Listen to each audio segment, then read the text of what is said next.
Yo, what's happening, people? Okay, we are live right now, live from a village right now. It is 5 minutes past 8 p.m. right now. It is the 25th of July, 2023 right now. It is Tuesday right now. You know what we do on Tuesdays right now?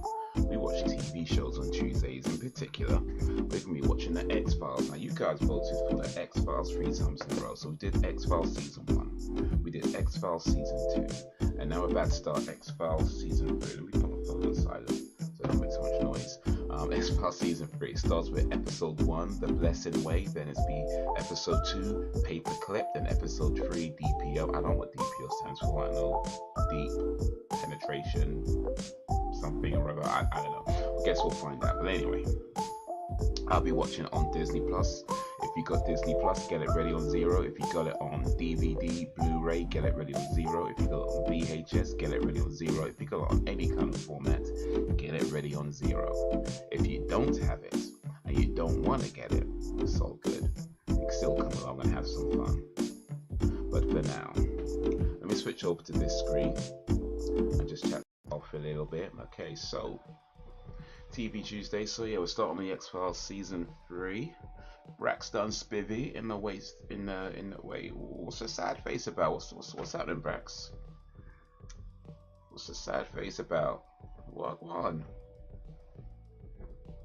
How you doing, man? What's something happened? Appreciate you coming through, dude. How is you, man? How's people? How's your ma? How's the family? You know. Hopefully things are going okay. I think the last time you said you was getting a knee bent properly. Was that right? Getting a knee bent, I think you were saying. Has that happened, or that still to come? I look like this in general. Okay, fair enough. Fair enough. That's just in regular face. I see. But how you doing though? Hopefully you're doing all right. On TV Tuesdays, getting ready to watch the X-Files. If you hear some noise in the background, it's because we got some builders around, so you might hear some hammers and drills and things like that going on. I don't think it could be here much longer though, so but yeah, you might hear something like that in the background from time to time. They're doing some work before they finish up. But yeah, let's see. What's my day been like today? I think yeah, I mean, I wasn't doing any driving today. I figured I'm gonna start that tomorrow for this week. Do the driving cab work tomorrow, and then Thursday, Friday, Saturday, Sunday. That's the plan. What else? I watched Scream 6. So if Sam drops into the chat, we can talk to her about that, because I did watch Scream 6 today. I've been watching Secret Invasion, the Nick Fury show on Disney Plus. That's been pretty good. I'm up to episode 3 now, so I still got a little bit to go on that. And also, yeah, just did some writing for the next video, Why Wrong Turn is Trash. I'll say I'm a little over halfway through finishing that script. I've written quite a bit so far, about 7 or 8 pages so far, and I mean, it's, you know, I think it's coming along okay, but I think it's all going to be, for me anyway, I feel like a lot of what I want to say is going to be in final sections of it, rather than the trash in the movie sections of it. But yeah, we'll still come to that. Yeah, keep ninjas away. I'm good. Alright, awesome. That's good. That's good to hear. It's good that you're good. It's good that you're good.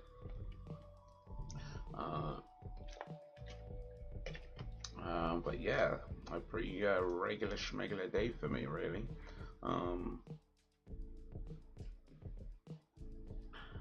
I did like Scream 6 though, I will say that. I think I get why Sam didn't like the ending too much. Oh, speaking of Sam, how you doing? I was just saying that I watched Scream 6. And I was just saying, I think I know why he didn't like the ending too much. That being said, I think I probably enjoyed it a little bit more than you did, like even including the ending. But yeah, I did watch Scream 6 today. I won't give out too much spoilers, just in case anybody still ain't seen it and wants to see it. But I will say that I enjoyed the movie Mostly. I mean, I think I get why. Because the ending was, yeah, I think it was a tiny little bit frustrating. I don't think I minded it as much as you did, but it was, yeah, a tiny little bit frustrating. So I think I get why that didn't sit too well with you. But yeah, I did like the movie overall. The first sections of it, really cool. It had some really intense moments and some really cool ideas. Definitely some really cool kills in there as well. I like that they still found ways to kind of subvert expectations, and still finding ways to kind of be self-aware and still that whole thing. The killer reveal, yeah. I mean, I don't think I minded it as much as you, but yeah, it was a bit because again, without trying to say too much, they've kind of done that sort of thing before, and it does feel a bit like treading old waters without much of a reason to, also didn't like that they it felt like they were pulling punches with some of the deaths as well. Again, trying not to say too much, but I feel like some of the deaths felt like they were just pulling punches, or non-deaths maybe I should say. Pulling punches, like certain characters, it would have been sad or whatever, but if you're gonna do it, do it. Don't act like you're gonna do it and oh no, everything's fine in the end. It did feel a bit like that, but overall, yeah, it was a decent flick.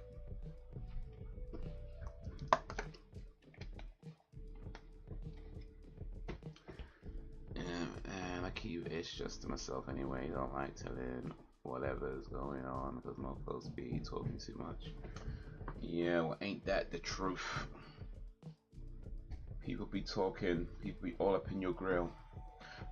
So yeah, in case you hear any noise in the background, which you might be, I'm not sure if you can hear it from the microphone, but if you can, yeah, I've got the builders around doing some work in the kitchen, so you might hear some hammers and drills and that sort of thing, some banging noises going on. I don't think it'd be too loud or too noticeable because the microphone kind of directs away from it, but just in case you hear some banging and stuff like that, I promise I'm not having anybody murdered and buried somewhere yet. I'm not doing that yet. But yeah, it's just the builders doing their thing. Guess they're very early on, and it went to bunkers and Chad. But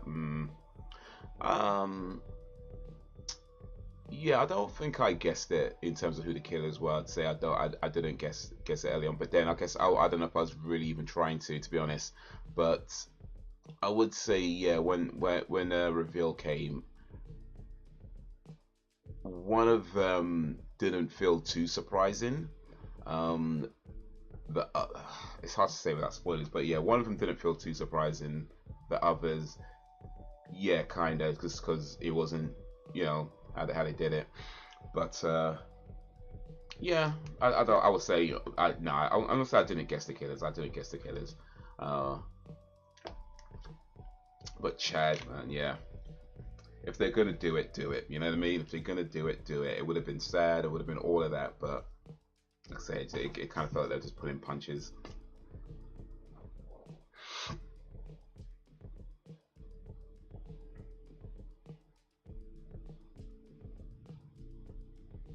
Off screen on that check confirmed it.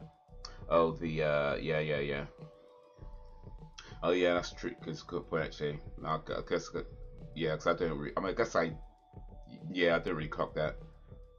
I mean, I guess I noticed it, but didn't register it. I guess, but yeah.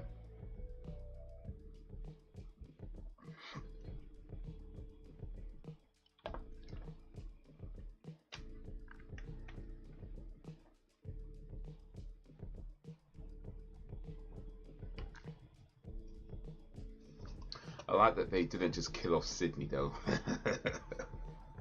They made up an appropriate excuse for her not being there, but they didn't just be like, "Oh, she dead," and kill her off screen. That'd have been lame.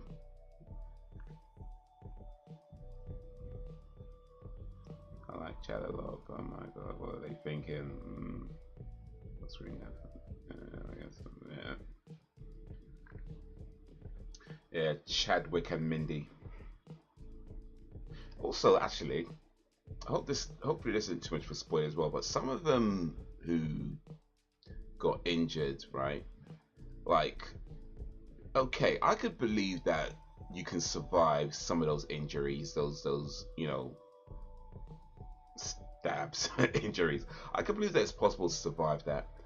But the way they were moving around afterwards is like, no, come on, like you're not moving that quickly, getting stabbed up like that. You're not. You're slowed down. You're weak. You know what I mean? Like you're in recovery. You're not like, oh yeah, an hour later and now you're like running around and walking it. No, you're in a hospital. Some of them got like cut. You know what I mean? They got cut. And it's like, okay, maybe you survived that. Maybe you didn't bleed out. Okay, I can believe that. But you're not walking around. Come on now. You're not walking around afterwards. It's like, no, you're in a hospital and you're bandaged up. Subway scene, yeah, that was pretty cool. Yeah, it makes you travel in public. It's safer that way. Well, let me not say too much. Let me not say too much. I'm not trying to spoil it for nobody. Hopefully I haven't said too much already. But yeah.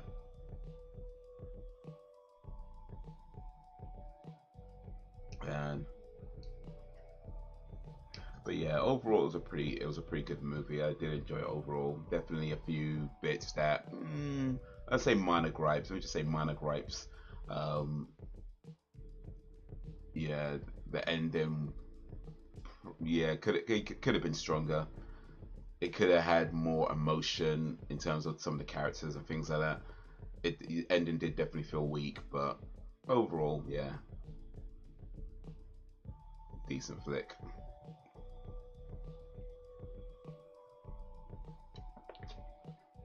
That's kind of make you wonder, like, how much more can they do with these? Because like, this is the sixth movie now. Are they planning a seventh? Is a Scream 7 in the works? Apparently it is actually.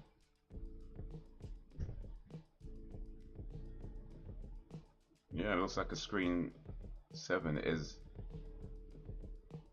in the works or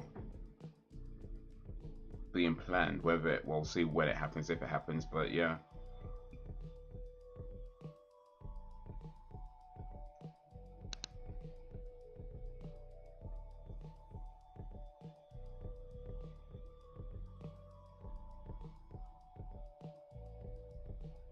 Apparently, it takes place in London. Takes place in London during the start of the movie. It will then take place back in Woodsboro and the Wesker Studios for the rest of the movie. Okay, they're coming to London for Scream 7. Alright. Alright.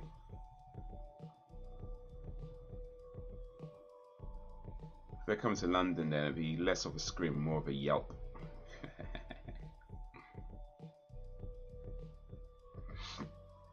But yeah, I mean, how many more can they do with these movies? I mean, I still feel like they should have stopped at 3. I still feel like that they should have stopped at 3. Like, it's not even that the other movies are bad. They're not. They just 4 really just felt unnecessary. Okay, 5 was a decent flick and 6 was a decent flick, but it's like what are we doing at this point? You're just gonna have you just keep going on, and then okay, you get to Scream, I don't know, 10, and it's the daughter of Sam or something, and the fans of the original stab movies that want to see it's like, how many more can you do with these? How many more can you do with these? But I don't know, man. We'll see. We'll see.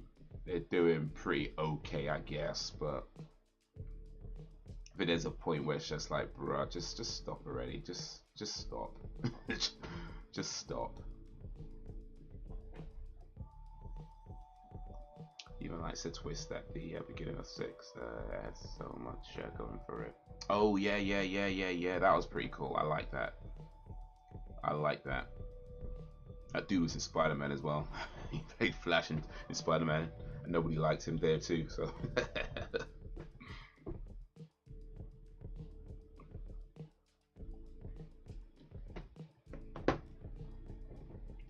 Always playing characters nobody likes. Alright, alright, alright. Let's get this show on the road. Hope you're ready on 0. Let me get mine on 0 actually while I'm talking. First episode is called The Blessing Way.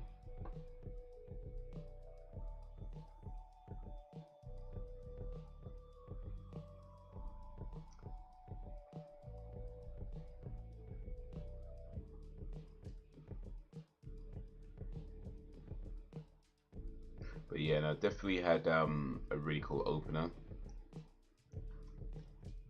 Okay, right there. But yeah, oh well, kind of. They tried, man. They tried. All right, then we switch over to this screen, and hopefully ready on 0, because we're gonna go 3, 2, 1, play, and then 3, 2, 1, play.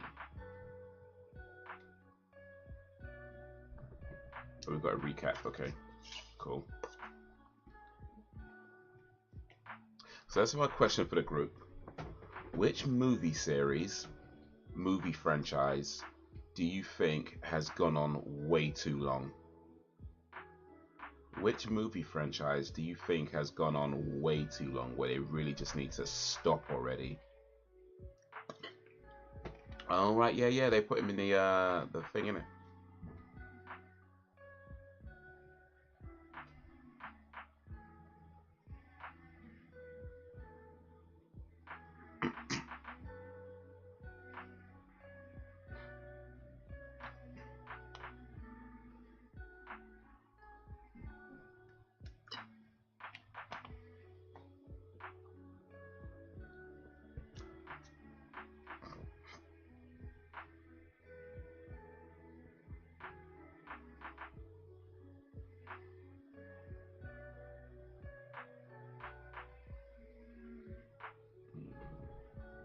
Saw, I'm kind of annoyed we are getting a Saw 10. I actually tapped out after Saw 1. I tapped out after Saw 1. I did watch the Spiral movie, which I thought was pretty decent though. But yeah, I saw Saw 1. I do still kind of want to see the others eventually, but yeah.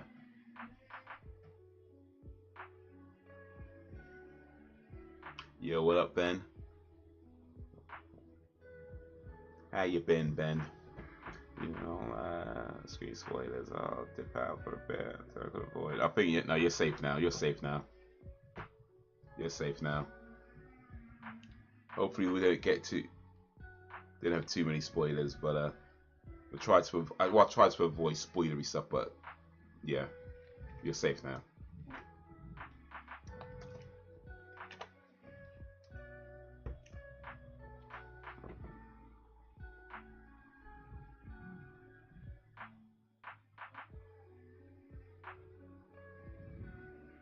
Saw 2 is probably my favorite. Okay. Yeah, I do want to see them more. I think it's like 7 or 8 movies, isn't it? I mean, I don't even know how many, but there's a lot. So Ben, the question that I had for the group is, which movie series do you think has gone on way too long? Which movie series do you think has gone on just way too long, where they needed to stop like ages ago and they just keep making more movies?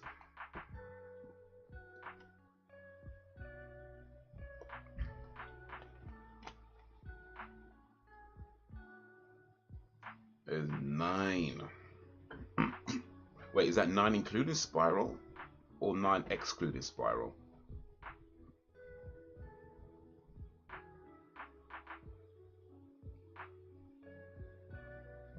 10 is out in October. 10th movie on the 10th month.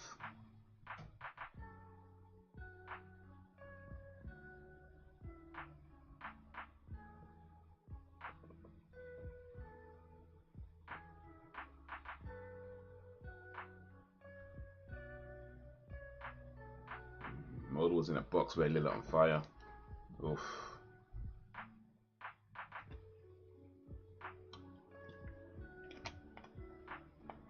Now Scully getting spotted by the helicopter.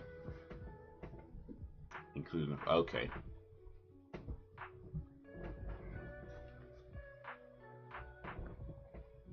But yeah, for me, I think a movie series that has gone on too long.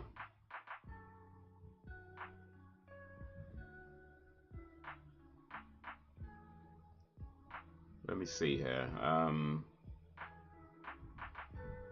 I know I'm going to say the Fast and Furious series, and even though I like those movies, I actually do enjoy those movies. It's really gone on too long now. Like they just don't need to like keep bringing up somebody from Dom's past. There's like another person from Dom's past. You know, it's like how many more? Well, they're making like at least 2 or 3 more, but. And like I say, I enjoy those movies. They're cheesy. They're fun. You know, they're not bad films. At least I don't think so. But it's really just like, what are you doing at this point? What are you doing? Oh, another person from Dominic's past has come to get his revenge. It's like, jeez, man, how many guys did he piss off?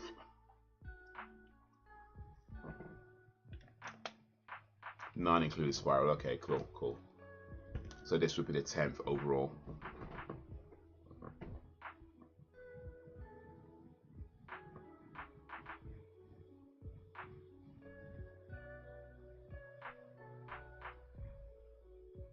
They're gonna make her work with that pay though.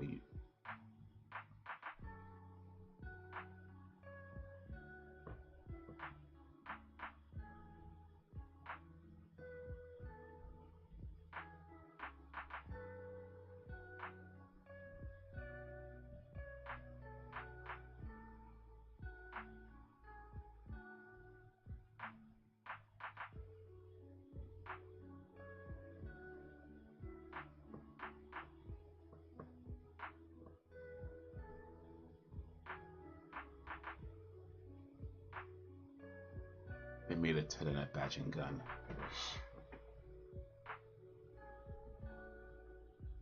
Mitch Pileggi. Braidwood.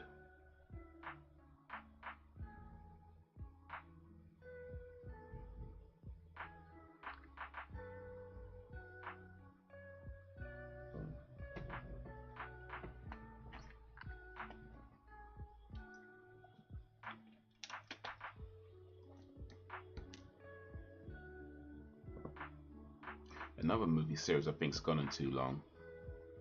Or the James Bond movies. They've gone on way too long. And I get it, they're popular. I know why they keep making these films. People love them, people like them. They're super popular, they make lots of money. I get it. And I know they're just going to keep making more. And they're going to keep getting new James Bonds and keep making more movies because it's super popular. I get it. I'm just saying, personally, I feel like that series is like run its course. Like it ran its course like probably in the 70s or something. It was done. You know, it's done. Like if you've seen one James Bond movie, you've pretty much seen them all. It's guns, gadgets, girls. That's the movie. You know, it's the same movie with a slightly different story. Like that's it.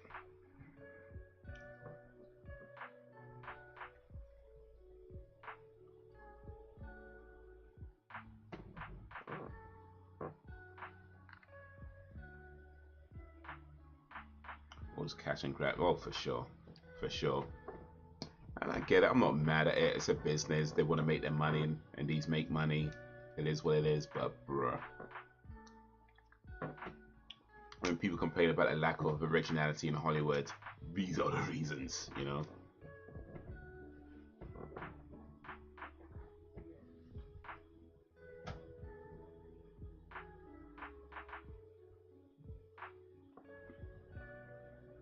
No, he hasn't.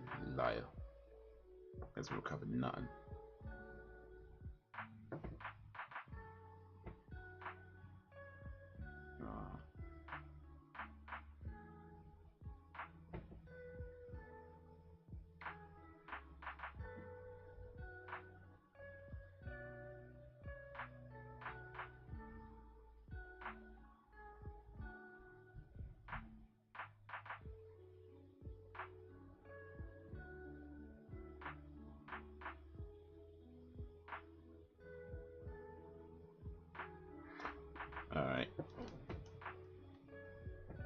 here's another question.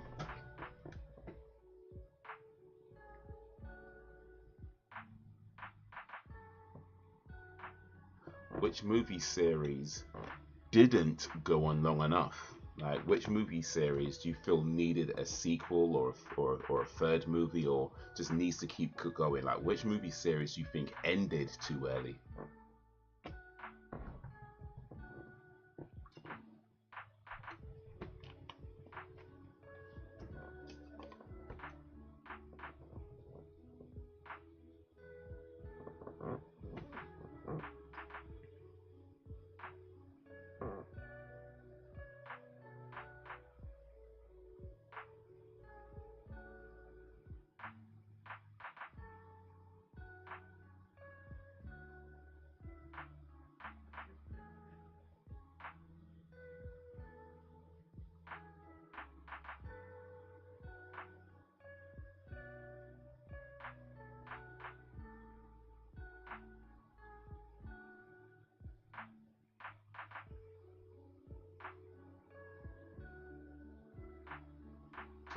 Oh, Mulder, his hand sticking out of the rocks, of course. I have to think about that. Good question. For me, I would say the one that comes to mind right now was, the Lion, the Witch, and the Wardrobe movie series. It was like a 2000s-ish series, I think. They made, I think, 2 movies, or might be 3 movies. But yeah, that they never, it wasn't making money, so it ended. But for me, I was like, man, I wanted to see it all plan out. I wanted to see it all play out because it was based on the Lion, the Witch, and the Wardrobe book series, and there was like 7 books in that series, 7 or 8 books in that series. So they were making movies based on each book, but unfortunately, not as many people were interested in it, and they ended up stopping at like, I think it was like 2 or 3 movies, but yeah, definitely they didn't complete the series.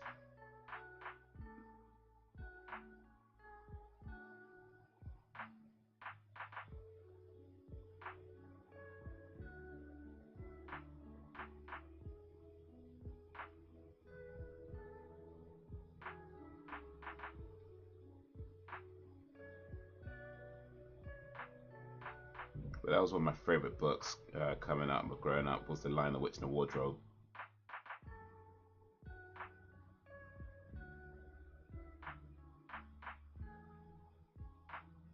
Yeah, so it's a 2005 Chronicles of Narnia. That's what I was looking for, the Chronicles of Narnia series from 2005.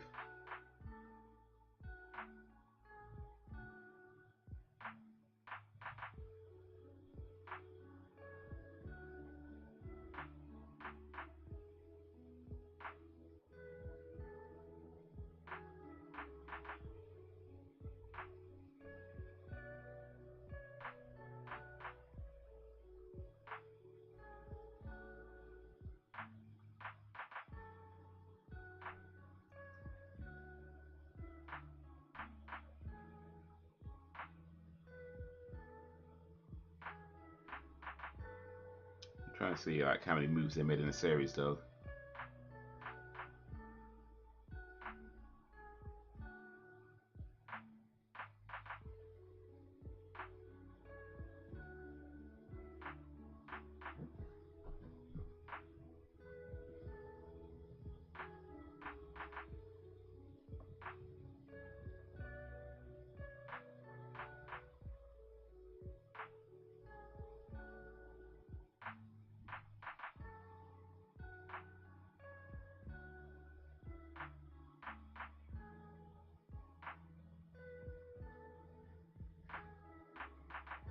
Yeah, it's 3 movies.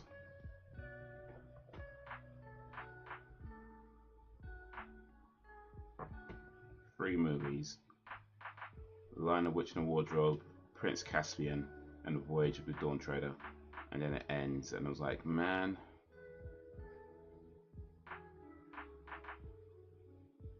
I want to see the rest of it. They still got like 4 more to go. It never happened.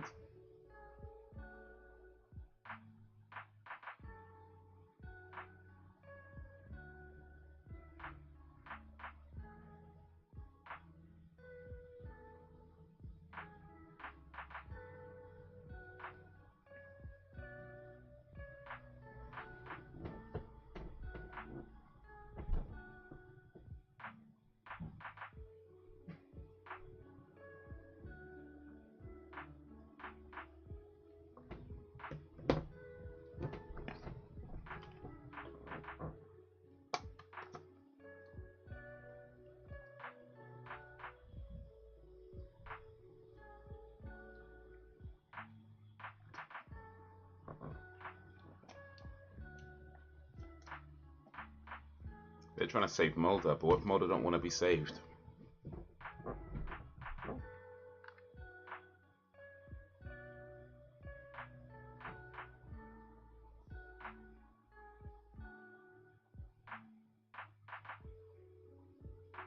Well, I guess that's what happens if you don't want to be saved.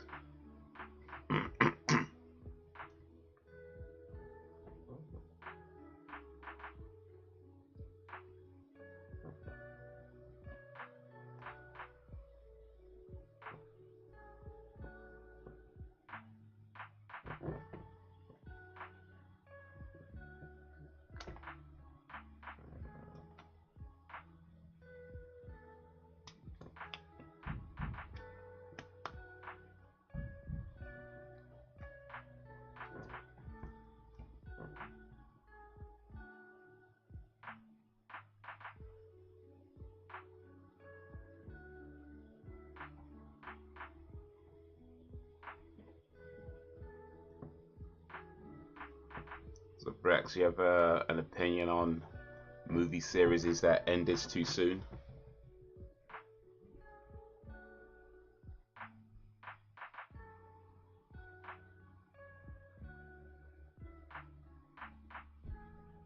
Chad is Cuba Gooding Jr.'s son. Okay.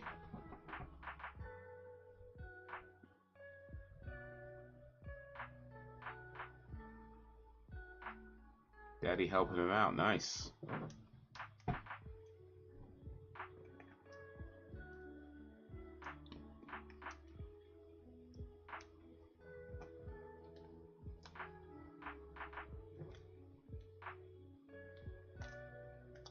Cuba Gooding Jr.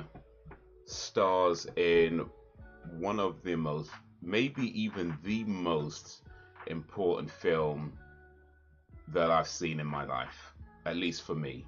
I'm not going to say it's going to be important for everybody, but for me, it was one of the most important films that I've ever seen.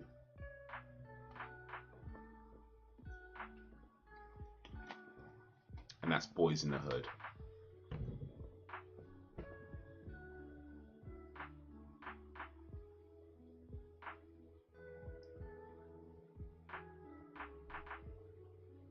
Yeah, Boys in the Hood was one of the films that, maybe not the film to be fair, but I think it's one of the films that let me know that I like movies more than most people like movies. You know, like lots of people like films. That's normal. That's common. But some of us like films a little bit more than other people like films, and that's one of the films that let me know that I'm one of those guys that likes these things just a bit more than other people normally do.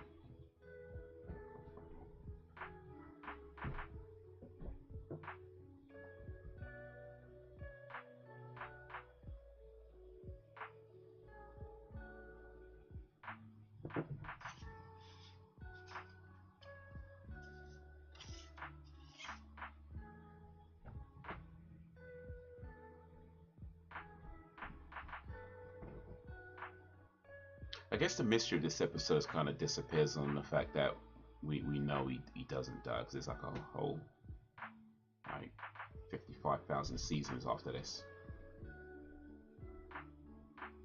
Nope, ain't got one. Okay, okay.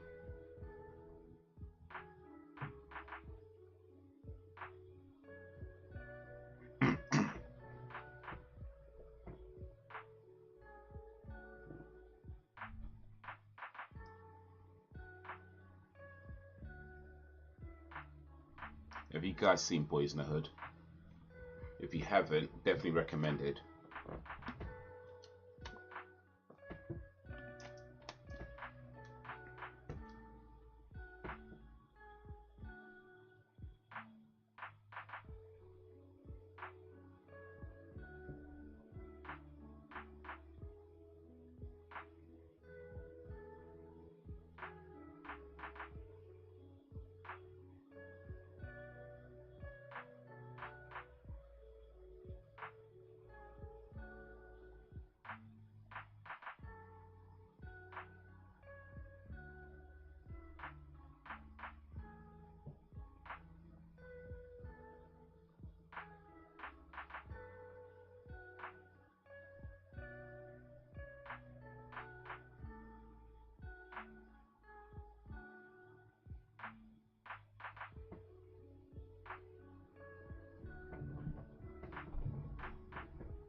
Mitch, what you doing?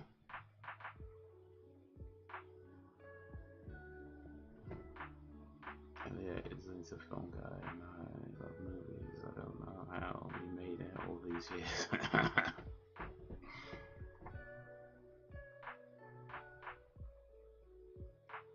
I saw it years ago. I can't remember anything about it, but I know I watched it. Yeah, it's a good film, great film. Definitely worth watching again. If you haven't, if you've forgotten about it, that we could watch it again for the first time, or rather, watch it for the first time again.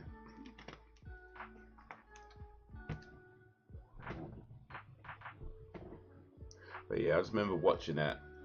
I was probably, I don't know, like 11, 12 or something when I first watched it, and my first thoughts of it was like, you know, wicked cool, you know, gangsters, that kind of stuff, like, as you know, kids think like that. And then maybe a year or so later, after watching another film called Hard Boiled, and that's the film that really got me into looking into films a bit more kind of deeply. And then watching Boys in the Hood again after that, and just like seeing it in such a different light, I was like, man, this film has got levels. This film has got levels. So yeah, Hard Boiled, Boys in the Hood, I'd say are two of the most important films in my movie watching, in my movie watching history.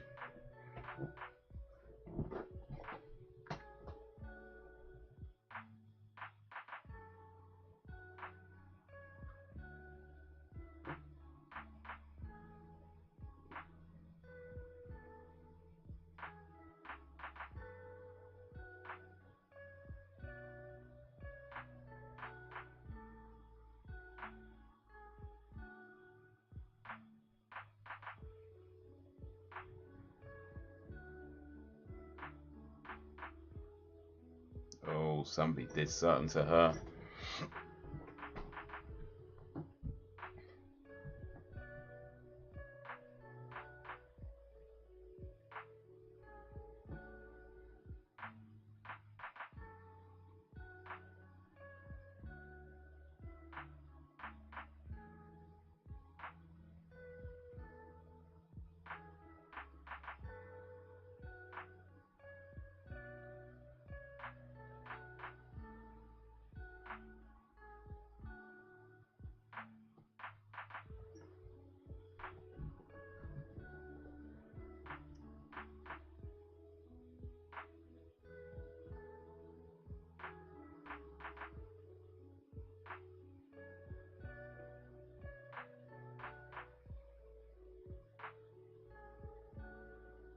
Well, maybe not quite the line of duty.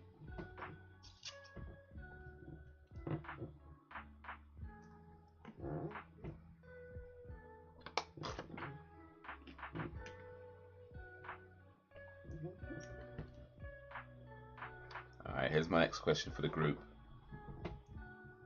What to you is the most important film for you personally? Not necessarily your favorite film, not necessarily a film you even think is great, although if it's important it probably is. But what to you is like the most important film, like the film that just meant something to you in a way that other films just don't, and maybe even can't.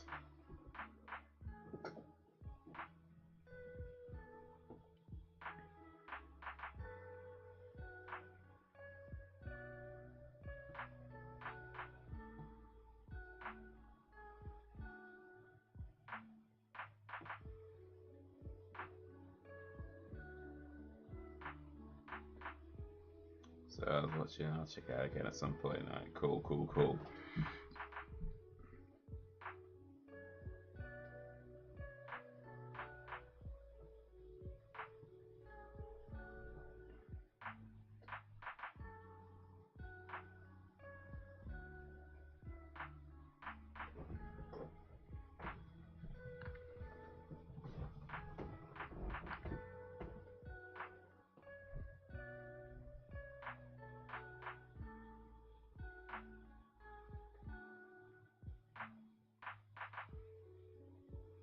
No. Scully's still trying to be all logical or whatever. Like, come on, man.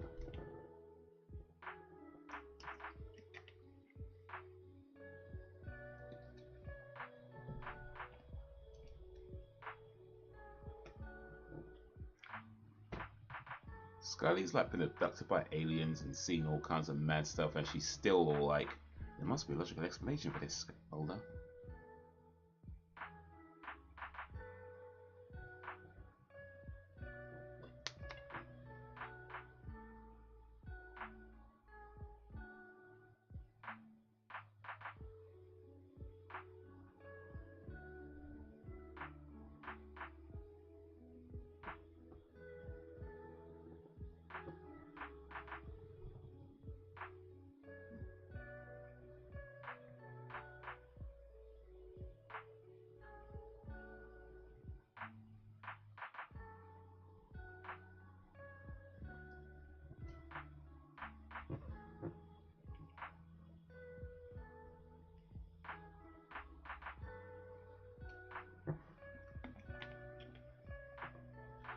Probably The Green Mile. That film got me in the feels and screamed because of the excitement I felt on first watch. I was young though. That's part of it though, isn't it? Like the timing, you know, stuff that you can't plan. You know, a movie maker can't plan for you to watch a film at a time that it's going to mean something more than what the film was doing to you, you know. But that's what makes it personal. Like you saw it at that time. Had you saw it for the had you watched Scream, I don't know, 20 years later, it wouldn't have done the same thing because you would have seen other movies and been informed differently. But it's that watching it at that time in your life where it's like, okay, or The Green Mile, watching it at that point in your life where it just means something and does something. Yo, what up, Reese? Reese's Pieces.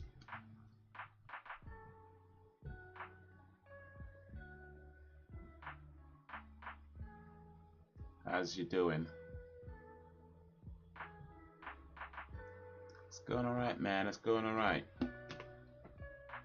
I was just asking a question, Reese. What to you is the most important movie that you've seen? As in, most important movie to you? You know, like, what's the most important movie to you? Not necessarily your favorite movie and not necessarily a good movie, but just a movie that meant something to you that no other movie could. Oh, this guy getting all handsy. Good on you, Scully. No, don't trust him. He's a creep. Don't. Shouldn't be touching people like that.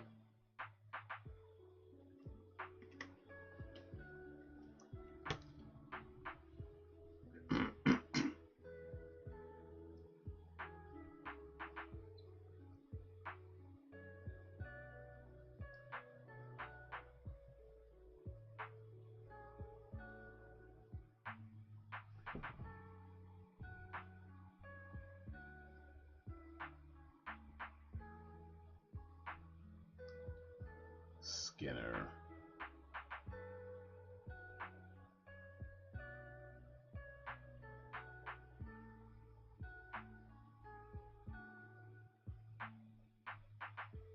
I swear Skinner's steering wheel's on the other side of the car.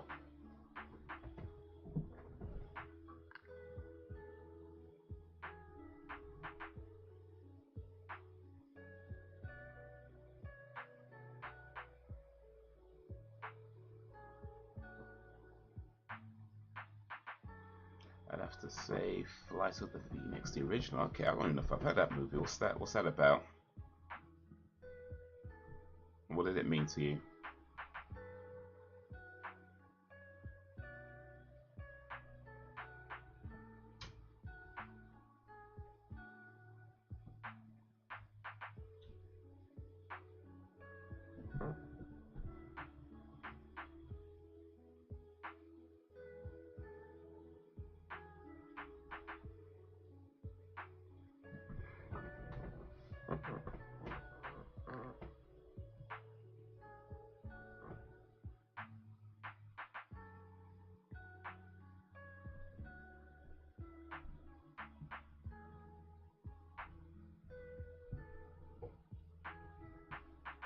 My dad told me he knew that Smokes as we were watching that movie together. He chucked me a rollie near the end and said, "Don't worry about it. You'll need this for the end bit."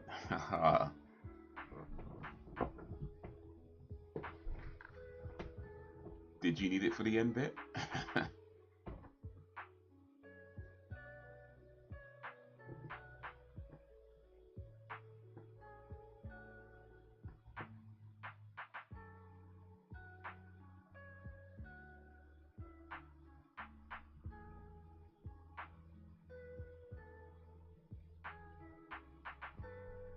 Oh, Skinner, you lie. The Green Mile was kind of awakening in a way about prison, the death penalty, and race, I suppose. Yeah, Green Mile. I've seen that film. Yeah, no, I've seen that film. It's a long ass film though. But yeah, that did quite a bit. That did a lot. With Duncan Clark, Michael Duncan Clark.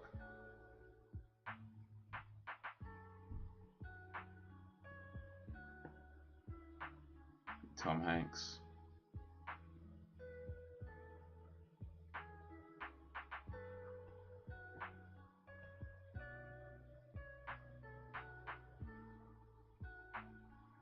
It's a group of people who crash land in the desert and have to fabricate a plane out of the scraps of the old one in order to escape death.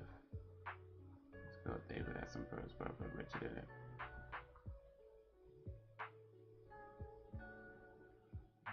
Okay, Richard, he was Jurassic Park.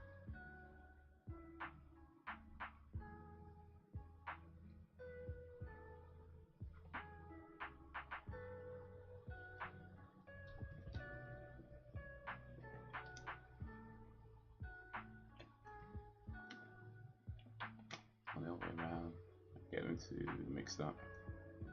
Wait a minute, hold on a second. Let me make sure I haven't got it mixed up in that case. I think is Richard Attenborough the I think Richard Attenborough might be the wildlife guy. Well, no, that is David Attenborough. Hold on a second.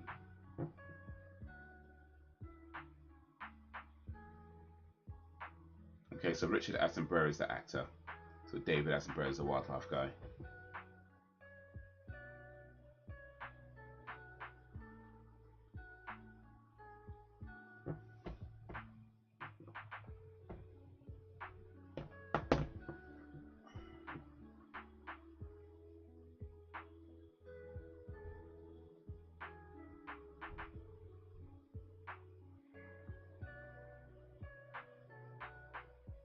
Was in 10 Wellington plays. He's really good in that.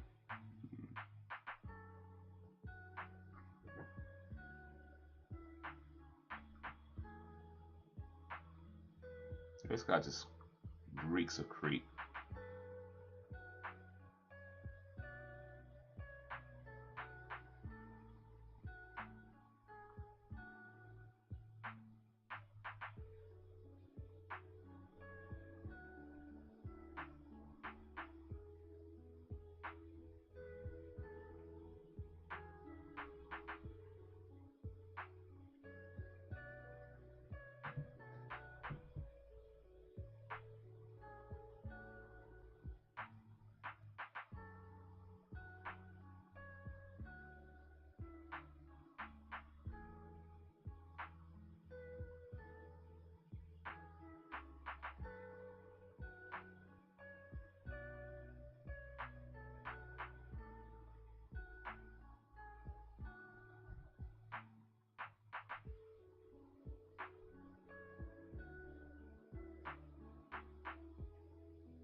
Oh.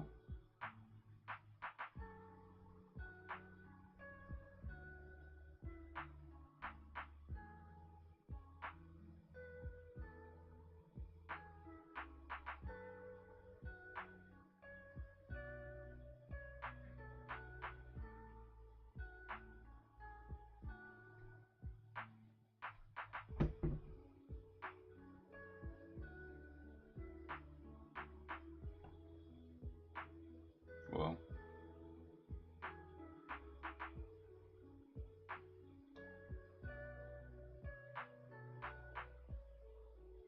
But this guy's creepy, but he's got a point. He's got a point. One broke up for the holidays today, 6 weeks. Oh, summer break. Man, I remember summer breaks. Summer breaks used to feel like, they went forever, didn't they, when you was on summer holidays from schools? It was just like forever. And then you eventually have to go back to school and it's like, oh man, this sucks.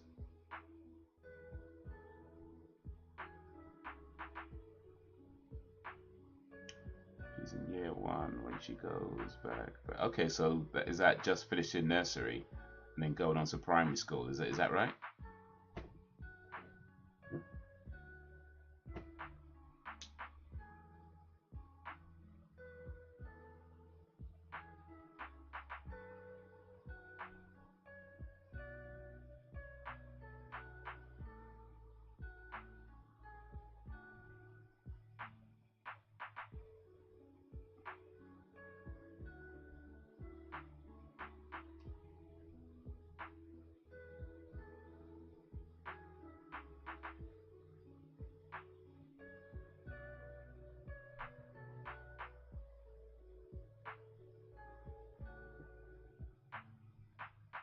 But still, that's big though, isn't it?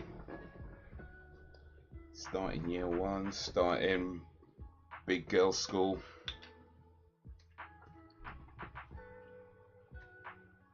Has to start wearing uniforms now.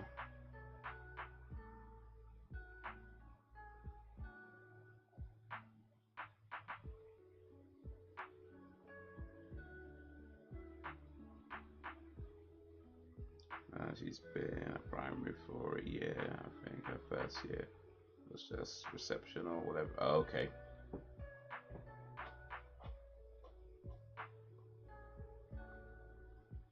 Sam's been on was it last week Wednesday? Was that nearly a week then?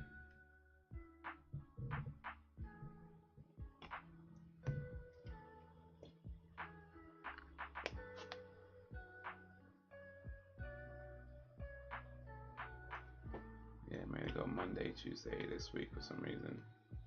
Man. Everyone else is on holiday and still making your kids go to school. Like, raw. That sucks. Oh, I don't know, maybe it's better.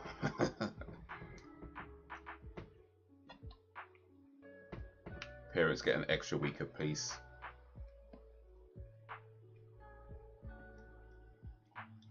Before all the chaos starts. We won't complain, right? Just one more week before, one more week to prepare yourself better. A lot of night off. So primary school, that's what, 4 years old? Is that right? 4 or 5 years old?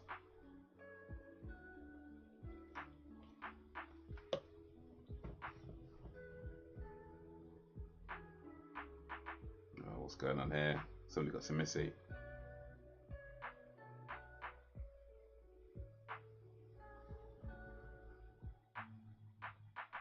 Yeah, she just got a really active mind. Yeah, she's 5. That's the time, man. That's the time. Gotta nurture that active mind. One day that active mind is gonna be looking after you in your old age. So you gotta nurture it, man. You gotta nurture it.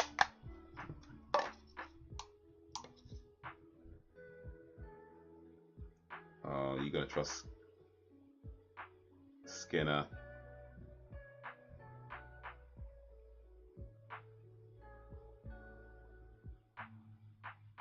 Oof.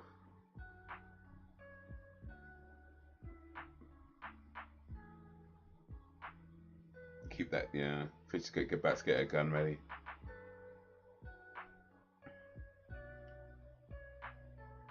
Yeah, it's going into year 6 when she goes back. So I'm not ready. Year 6, that's the last year of primary school then, right?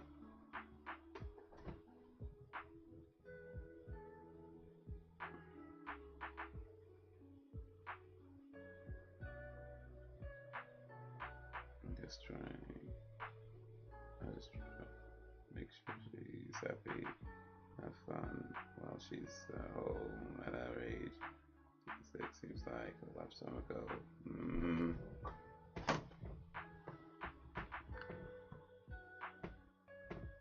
Yeah, man, I remember the last year. Well, yeah, I think I remember the last year of primary school. I remember the last year of primary school. That was like you knew it was the last year, so you knew like after that you go into like, you know, the big leagues, right? But the thing is that in my primary school, like the year 6s got to sit on benches in assembly. So if you were anything below year 6, you had to sit on the floor with your legs crossed during assembly, and they had assembly every morning. But when you get to year 6, you get to sit on the benches at the back. So it was like, yeah, we're cool. We finally get to sit on the benches.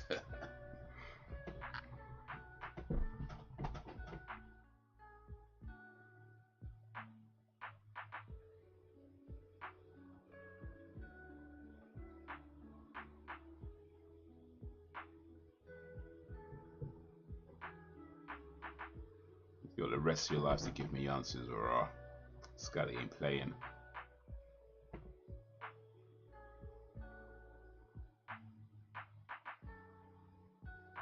Oh.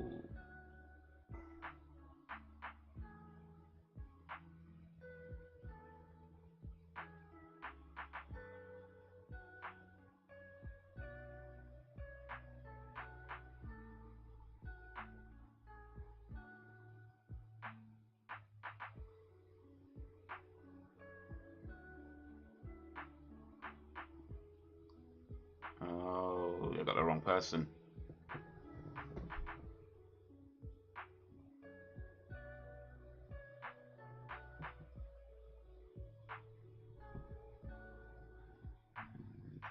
Leaving assembly.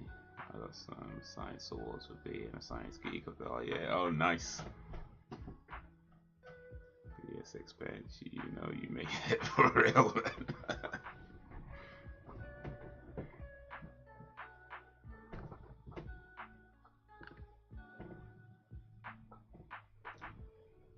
That's when you are the cool kids now.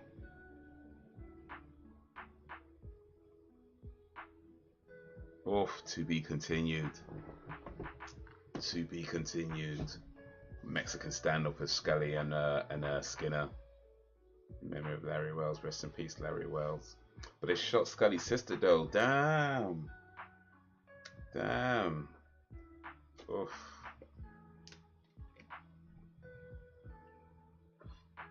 Oh, that was a good episode, man. That was a good way to come back for season 3, wasn't it? That was a good one. A lot going on. A lot going on. When I was in year 7, my old primary school contacted me to tell me a poem I wrote had won first place in a young writers competition and been published in an anthology book. Oh, awesome! I had to open a bank account to cash in the check I got as a prize. Oh, that is so cool. Did you continue writing?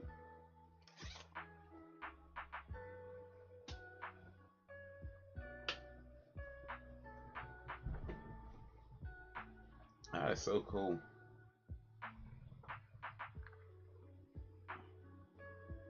Oh man, I bought it from. Oh wait, you had to buy the book yourself. They publish your poem in a book and you don't get a free copy, man. You have to go buy the book yourself. It's like, man, I wrote this book. I can't even get my own copy. It's the random poem about lightning. Okay. You know why I wanted to go to season 3. Oof, for real, for real. For real, for real.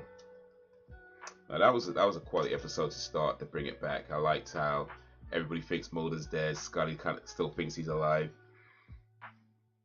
They did that whole thing with the native was it the Blessing Way ceremony. Meanwhile, Scully's getting fired. Well, not fired, but you know, taken off duty. People trying to kill us. People coming to warn her. Skinner can't be trusted. Well, Skinner can never be trusted. He was always a bit dodge, really. He was always a kind of a bit dodge. Like, you never really know where his loyalties really lie. You know what I mean? Like, but yeah, no, I like that. I like that. I like that. Hopefully you like that too. But for now, I'm gonna take a quick little break. I'm gonna take a break for about 4 or 5, let's say about 5 minutes, about 5-ish minutes. So if you can stick around, that would be swell. That'd be awesome.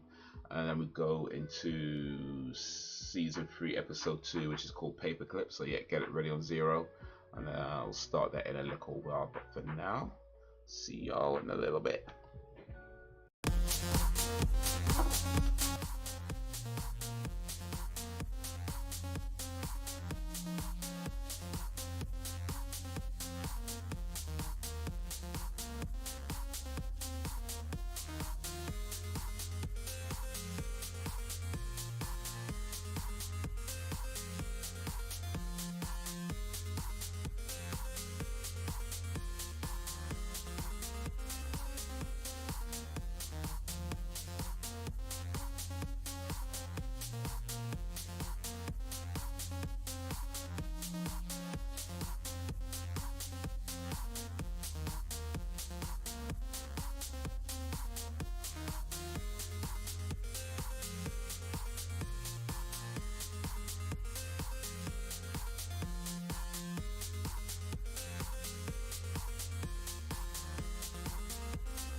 There we go. There we go. All right. All right. All right. Thank you for sticking around. For those who stuck around, thank you for joining. For those who have joined. All right. Whew. Eyes back, y'all. Eyes back. About to get into episode 2 of season 3. It's called Paperclip. I'm gonna get mine ready on 0. Hopefully you guys are already on 0, but I'll let you know to press play in just a moment or two. I don't know if anybody else has this problem with Disney Plus, but when you press play on something and it gives you some error thing, when it's like, bro, why are you giving me an error? It's like, there we go. Let me start that again. So yeah. All right then.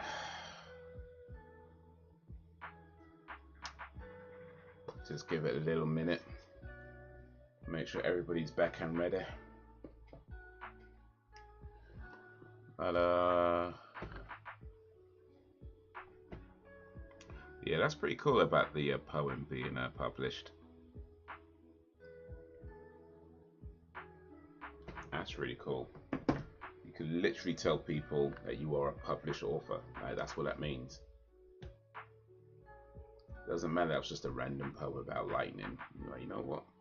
I am a published author, actually. So when people try to say something, I'm like, no, I am a published author. So yeah, that's really cool. That's really cool.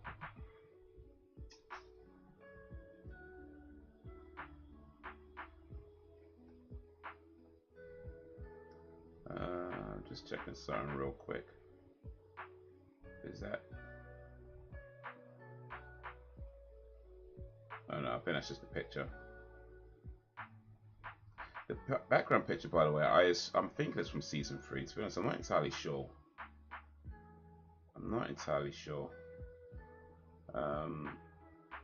Because I searched X-Files season 3 and looking for pictures that come up, and that was one of them.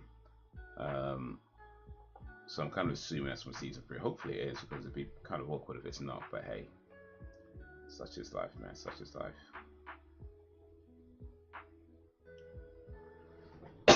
Excuse me.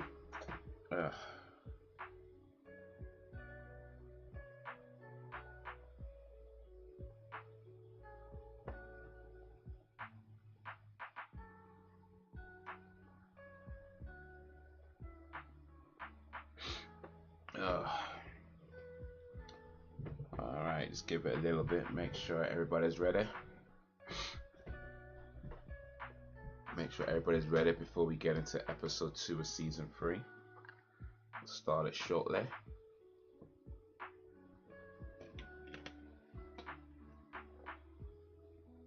By the way, I was checking some of my previous live streams. I was kind of noticing my voice sounds a bit weird in the videos. At least to me it sounds weird. Maybe to you it doesn't. You probably just, I don't know, it might just sound normal to you, I guess, I don't know. But to me it sounded a bit weird, and I think I know why. It might be to do with the distance that I sit from the microphone. So right now I've got the microphone a bit closer to me than normally, so hopefully it means I don't sound weird. Or it might sound weird to you because you're used to the microphone being a bit further away. But hopefully it sounds weird in a good way, or a better way at least. Well, no, until check the live stream afterwards. But yeah, that's what that's about. If I sound different, that's why. It sounds fine. Awesome. Awesome. Alrighty, alright. Is everybody ready? Excuse me.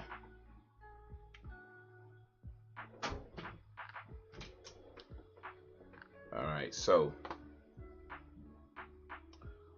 we gonna go 3, 2, 1, play. So in 3, 2, 1, play.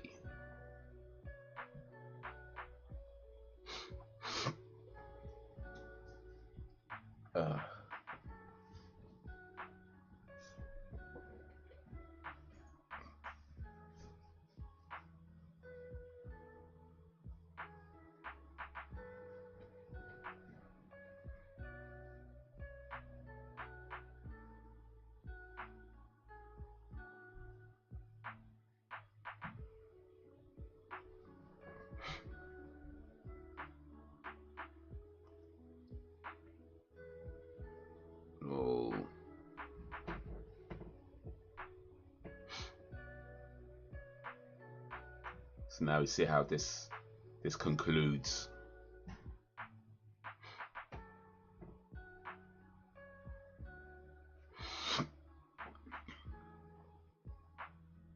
It's kind of crazy for me watching this though, because it's like I have seen these before, but it's such a long time ago that I barely remember anything. Like little flashes I get when it happens, I'm like, oh yeah, I remember that scene, or I remember that happening. But as well as like stories and like plots and stuff, I've just completely forgotten a lot of that.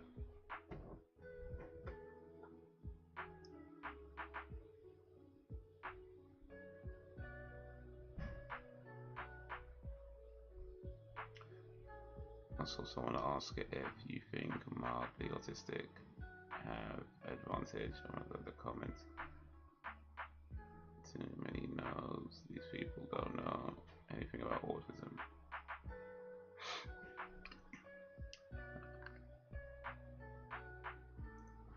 Well, I mean, I guess I don't know too much about autism myself when it comes down to it, but I guess it depends on what we're talking about, right? Or like, I think with, and this is me speaking from a very ignorant point of view, so sorry if I in advance if I say something bad, but to my mind, I feel like autistic people have an advantage in terms of being able to speak a truth that most of us either can't or won't, because we're just a bit too conditioned to societal norms. Whereas people on the spectrum just kind of see things for what they are and kind of speak in a way, in that way as to know what it is. And it's not necessarily to be rude or whatever, or to be edgy. It's just saying what you see and trying to make sense of it as why something is this way, but people speak about it in another way.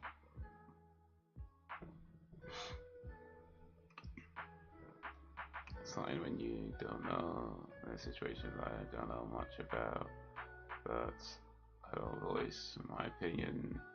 It's not good.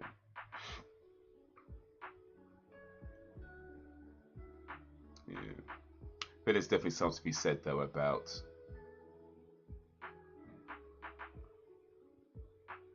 people who like to speak on things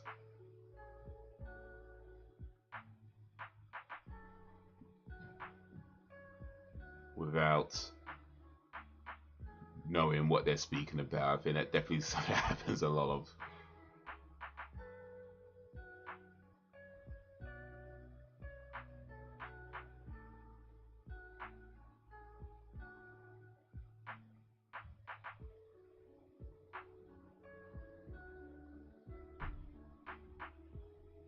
Oh.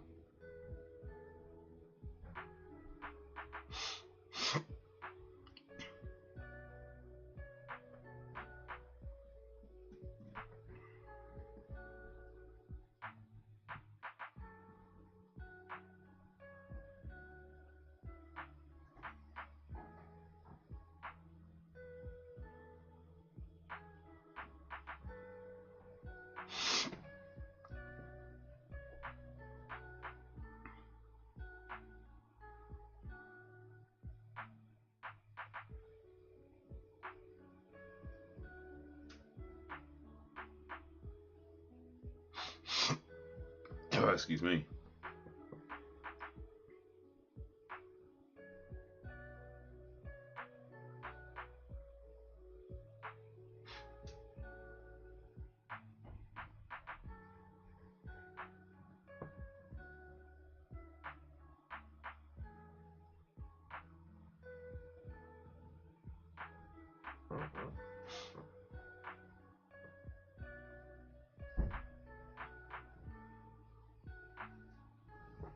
Man, Mola just turn up out the dead.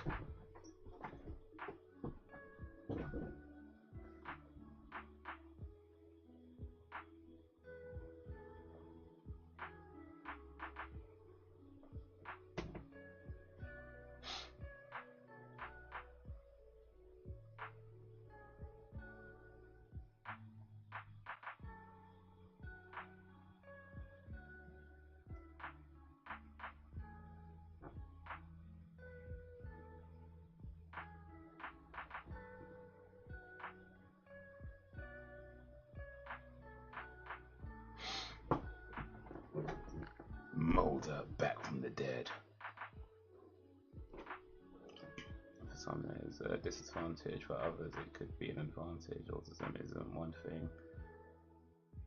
It's vast and affects people differently. So to say they are not all at a disadvantage is done.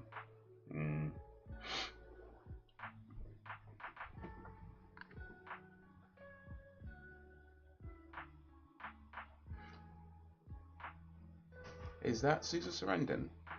No, it's not. Just looks like her.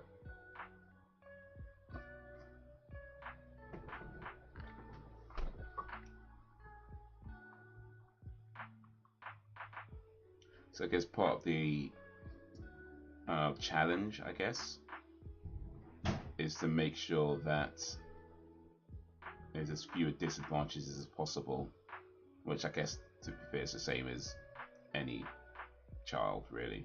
So.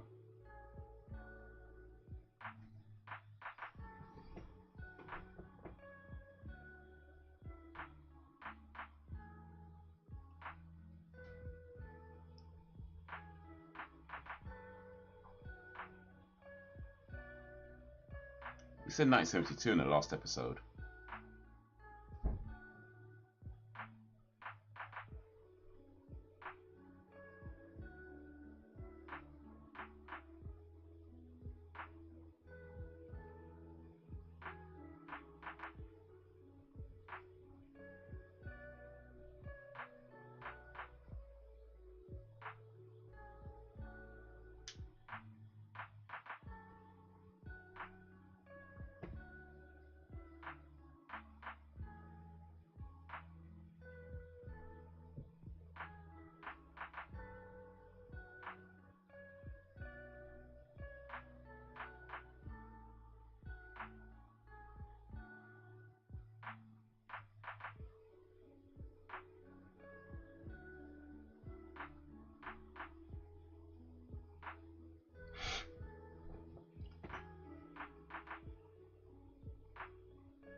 Oh, Scully just finding out.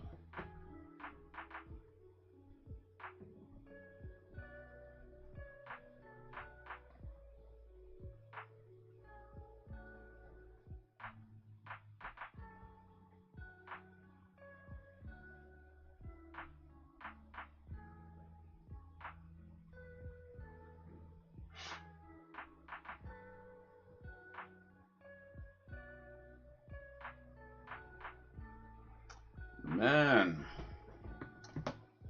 well, they're getting gangsters involved now.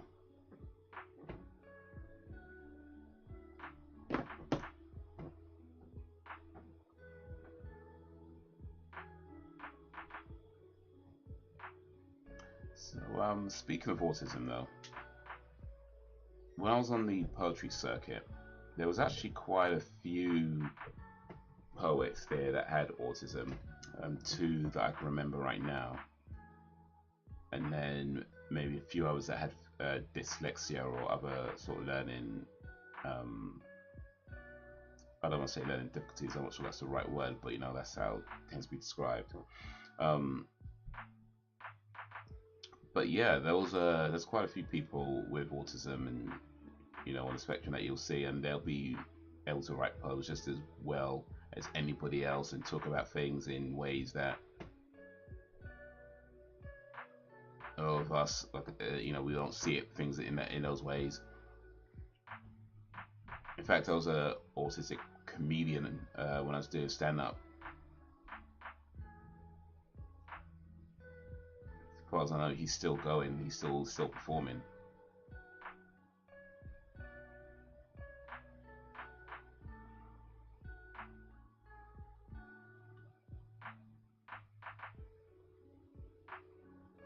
So yeah, I don't know if people can say you're disadvantaged because of one thing. I think like with everything else, you kind of figure out what works for you and what doesn't, and it just may not go in the same way as other people, but you figure out something that works for you.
Poor motor getting heated.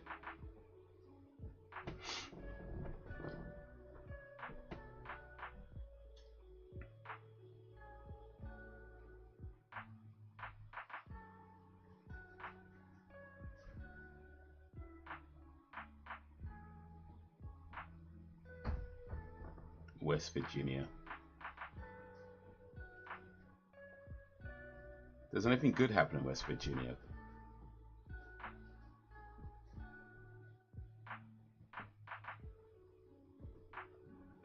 That's where the wrong turn is set.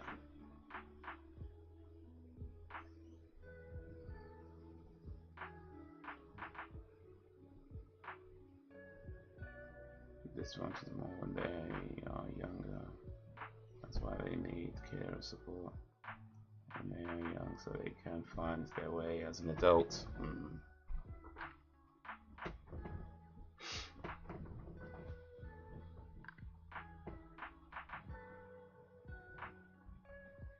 Yeah, hopefully,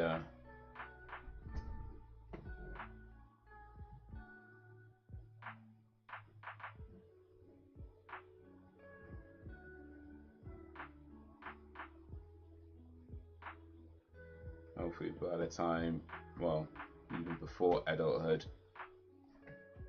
you know, I mean, I guess part of just growth is figuring out your spot, who you are, what you're about.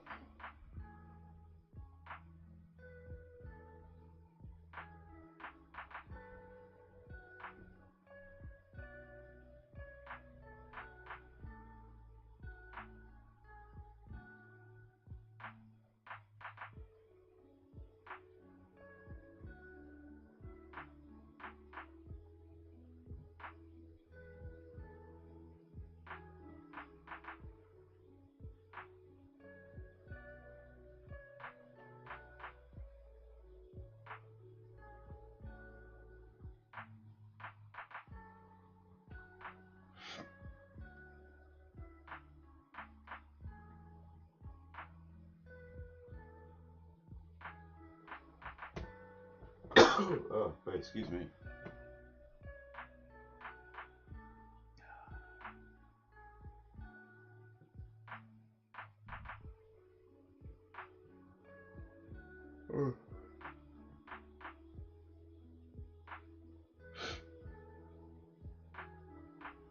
Oh man.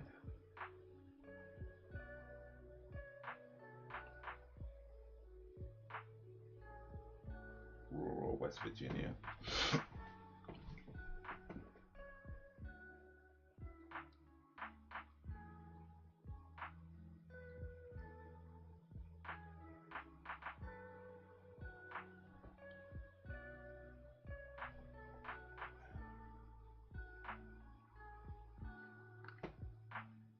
All I've done today is sneeze. It's so annoying. But Might be the same here. Whoosh. Hopefully I ain't got a cold coming, but might need to take a few tablets just in case.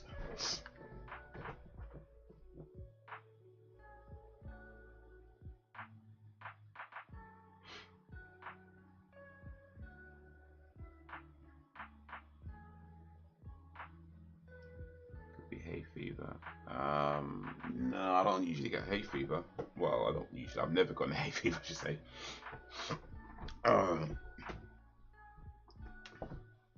It might be just I don't know.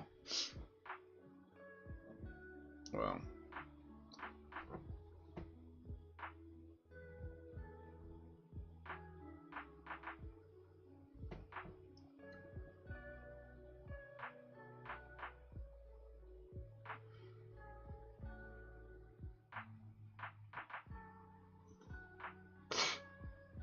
dust from having the kitchen done. That could be actually. That could be it.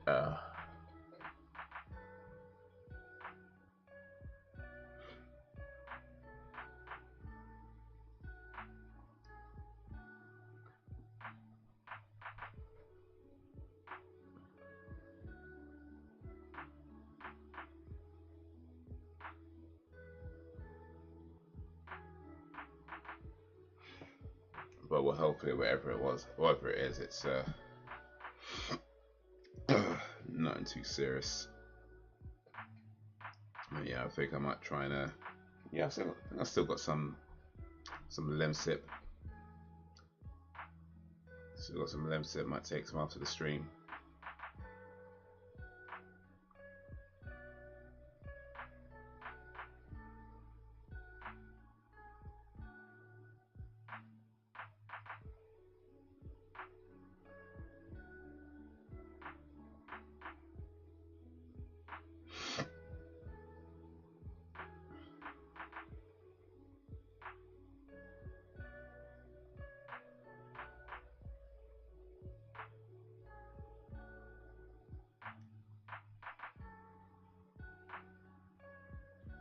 Oh, he's pissed.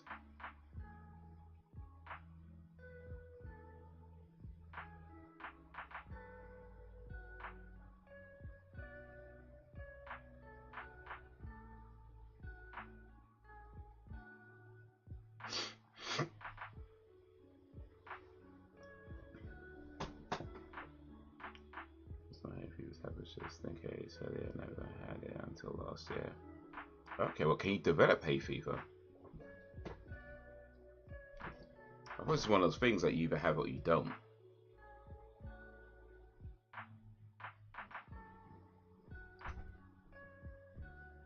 Top result into Google actually. Can you develop hay fever? It is possible to develop hay fever later in life. Oh, damn. Alright, yeah. Maybe be a little bit more careful.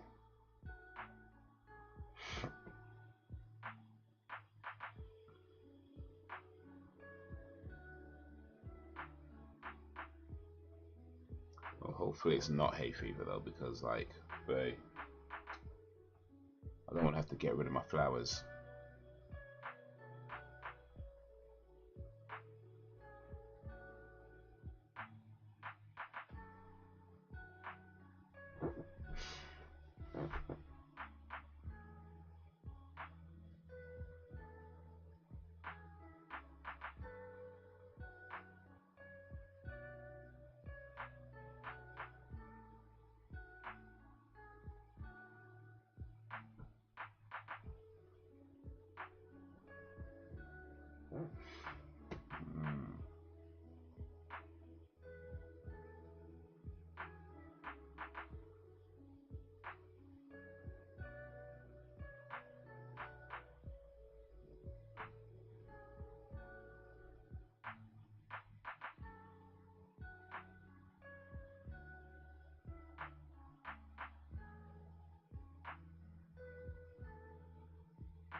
So Scully was born 1964. This is set in 1995. That makes Scully 31 years old in this episode.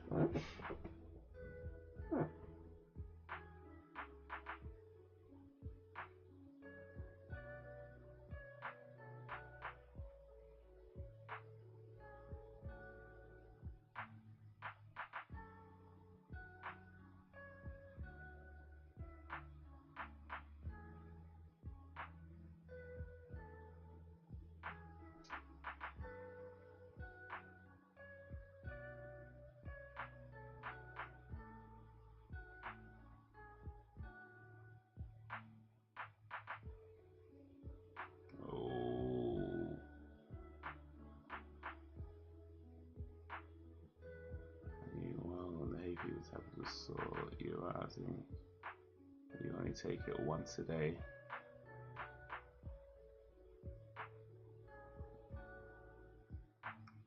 Is that like once a day for like ever, or just for like a certain amount of time?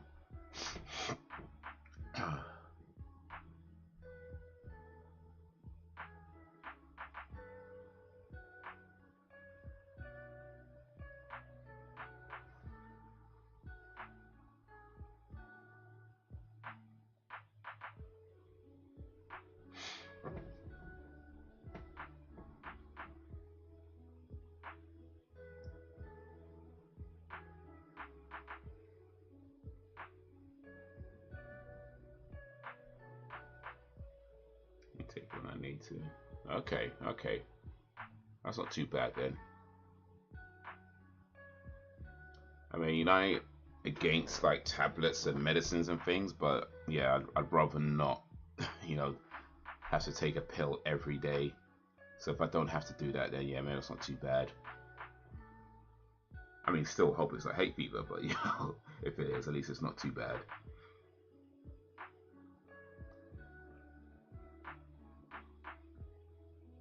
Wait, does hay fever, does that sting your eyes though? Because I don't think my eyes are stinging. Does hay fever make your eyes sting or all that kind of stuff?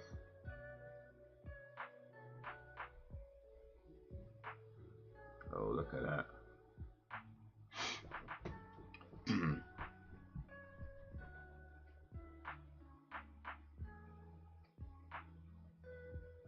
of course, Scully doesn't see it.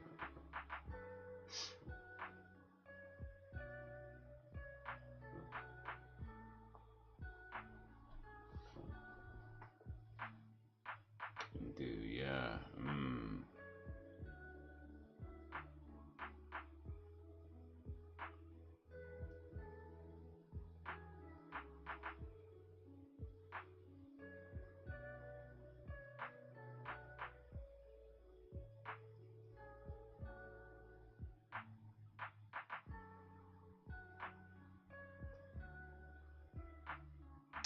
Bad man turning up now. Guns cocking.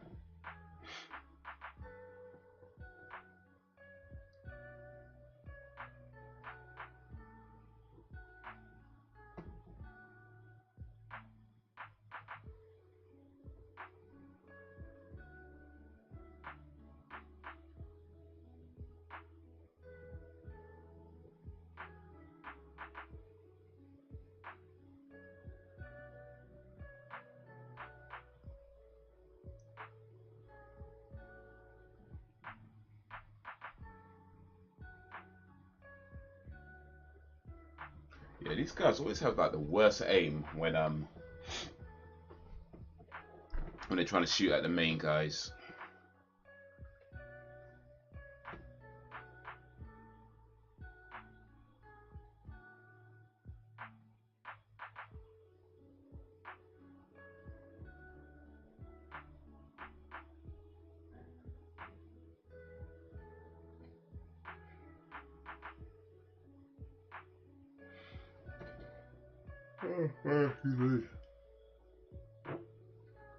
It's in their contract. Yo, Belgian Dan. Belgian Dan, the man. BD and the place to be. How is ye? Bad guy aim. It's a thing. It's a thing. You have the best aim in the world as long as you're not shooting at the main characters. Then you got the worst aim in the world. Unless, of course, you're stormtroopers and you just have the worst aim regardless of where you're shooting. Yeah, and I'm doing alright. I'm doing alright. Got a little bit of a sneezing session, but hopefully nothing too serious. Could be hay fever, could be dust, could be something else.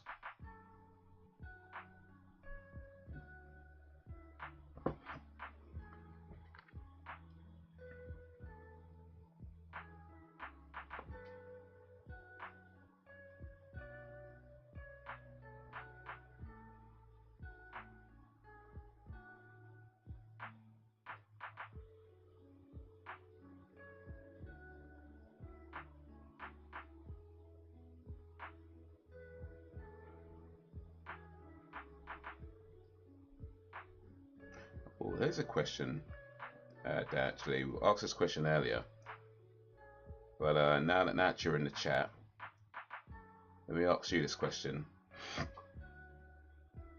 what to you is the most important film to you? Like your personal most important film? And I don't necessarily mean your favorite film or even a film that you think is really good, but just a film that means something to you personally that no other film could. You got some interesting answers and some good answers earlier. But now that Dan the Movie Man is in the chat, let me ask you, what is your personal most important film?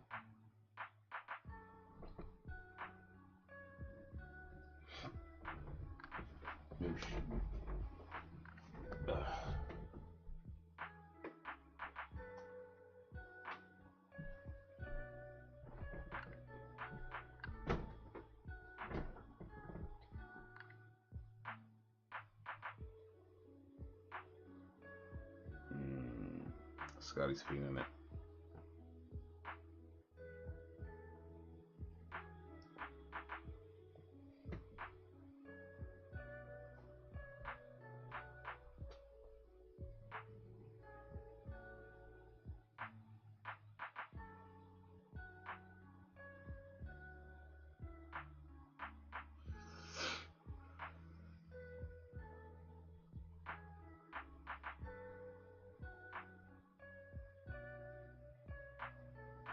Don't put it on Scotty, come on now. I mean, kind of is on that, but still.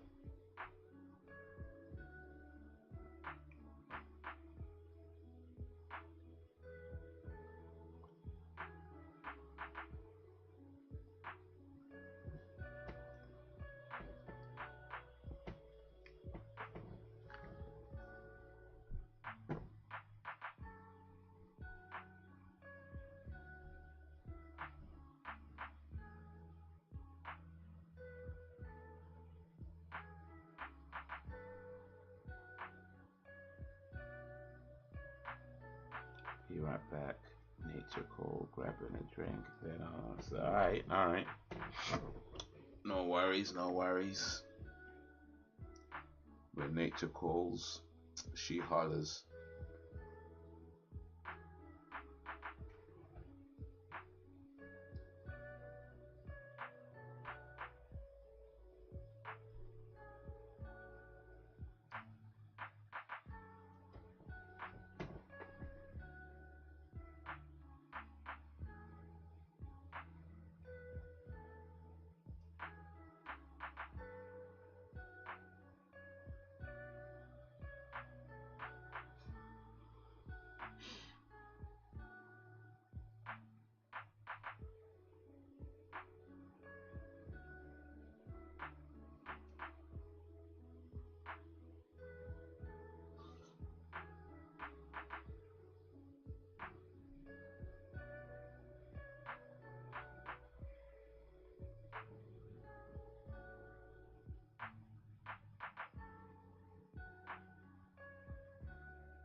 This guy's.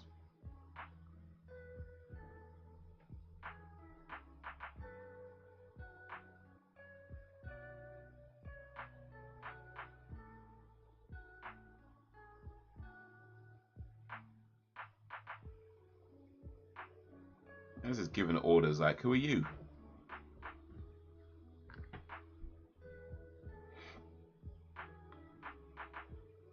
Skinner, more like skinhead.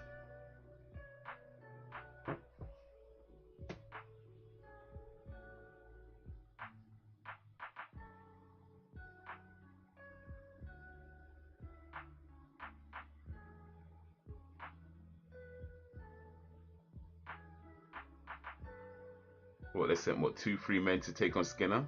Come on now, he's not that tough.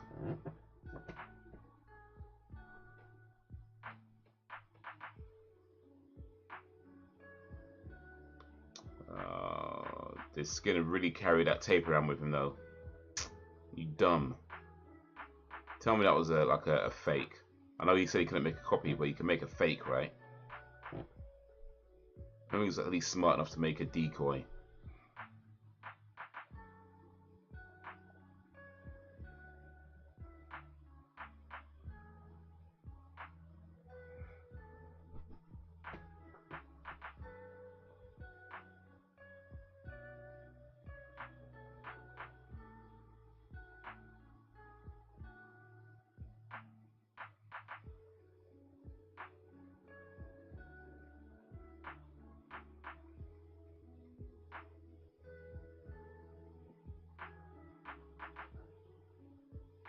Assistant director of the EVGA, he ain't that smart, for real, for real.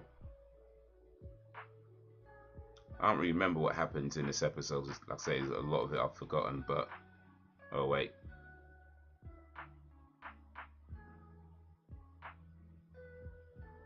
He was smart enough to get out the car. Saw something was up.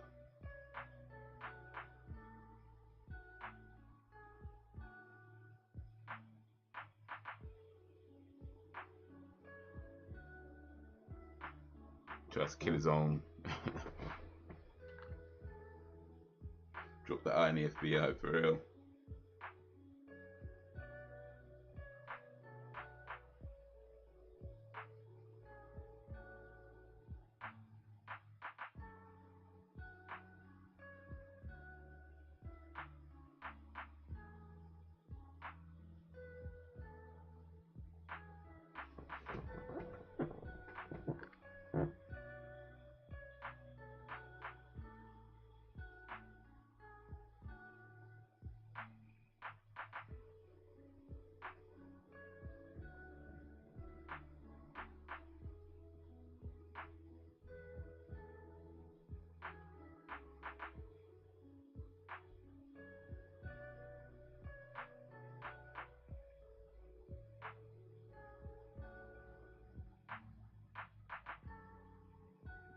Oh, we getting some details now, huh?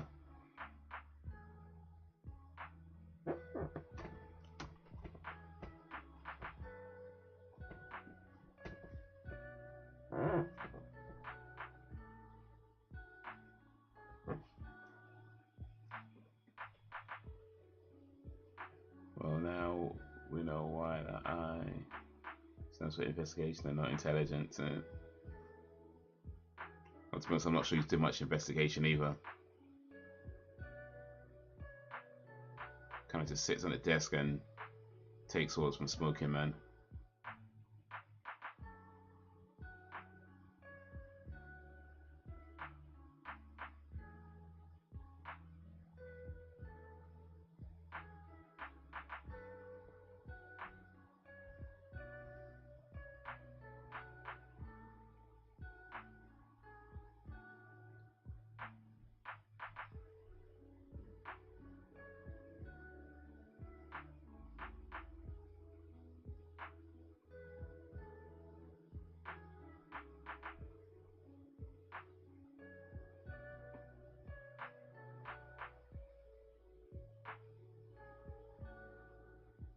Oh, no wonder people got conspiracy theories about vaccinations.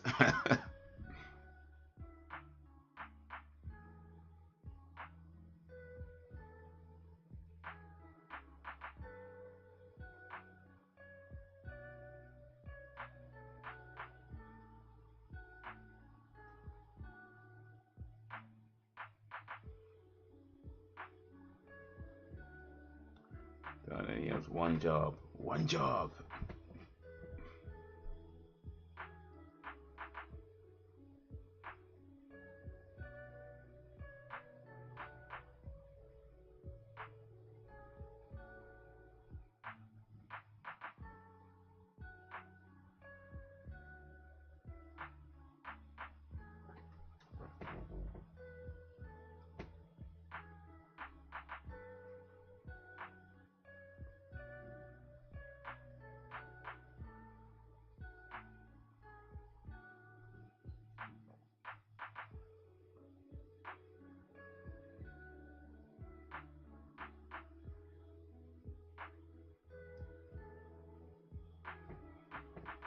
There's always more. Oof. Wow, this guy, man.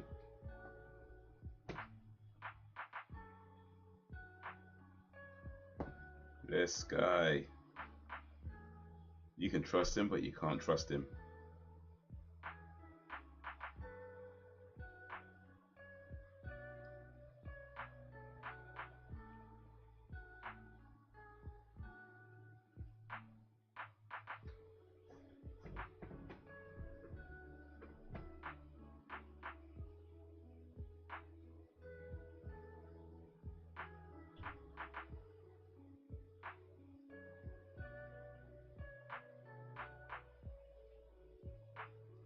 Ooh, I'm gonna make it famous.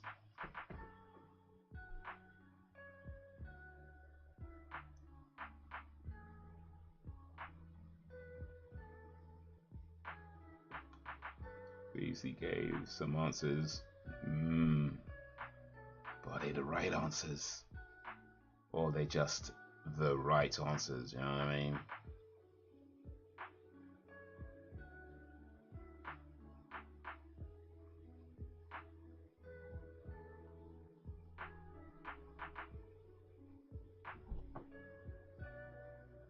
You can trust him to... You can trust him not to trust him, right?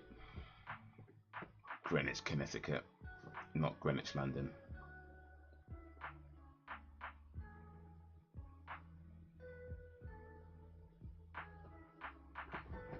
You can't trust Susie, but you can trust Susie to always be Susie.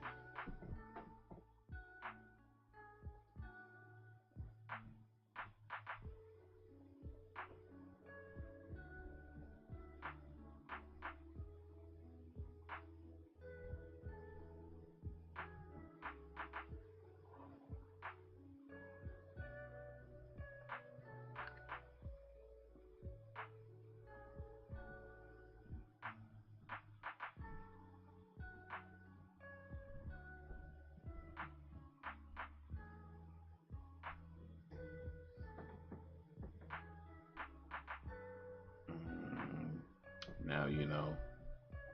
Oh, mate. The best place to hide a lie is in between two truths. And this strange benefactor, I think he knows that very well. So how much he's saying is true, how much he's saying is lies, oh, you have to wait and find out.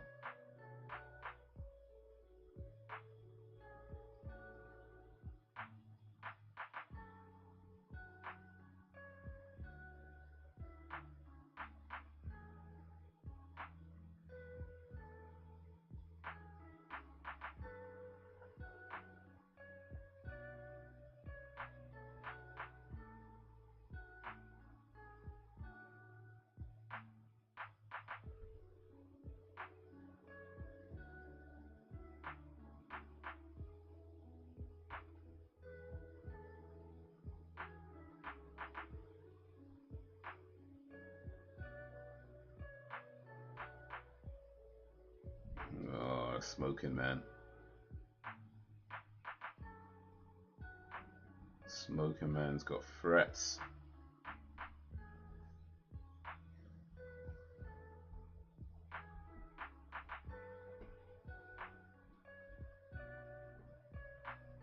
That stuff can drive one boink and then go Arnold mode. You'll set us up.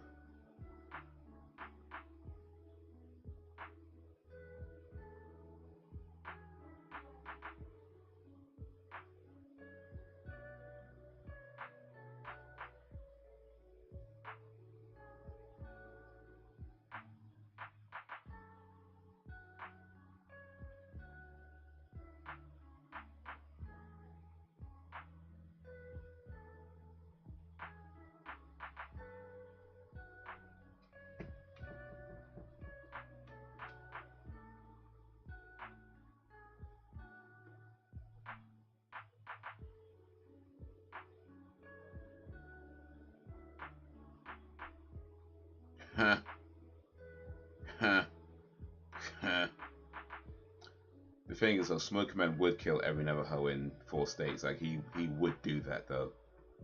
I'm convinced he would do that if he had to. So maybe don't give him that idea, you know.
Does go from a heads up to a warning to, well, extermination.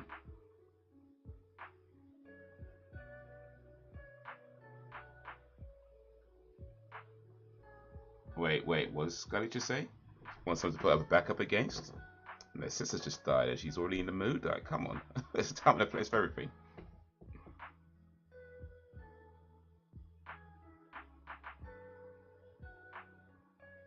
Her sister just died and Scully trying to get nailed. Well, I mean, we deal with grief in different ways, I suppose. What can I say?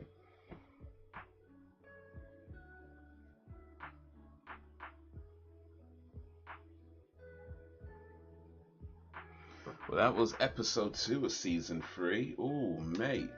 Mario Mark Kennedy. How many people died in this season already? Like, there was one for the last episode, one for this episode. Man, only 2 episodes into the season. Like, what's going on? But yeah, no, I quite like that actually. I thought it was a cool way to end off that 2-episode story. Of course, the whole thing isn't ended, and we still got the mystery of the Smoking Man and the people he hired, and what's going to happen there, whether they get involved or not. Skinner seems to be on the side of Scully and Mulder, but this other guy, this new player, you know, what's he about? He seems to be helping them, but he's clearly helping them for his own personal gain. So it's like, where does the help he gives them become, you know, not help? Because he's not really on their side, and that's kind of clear.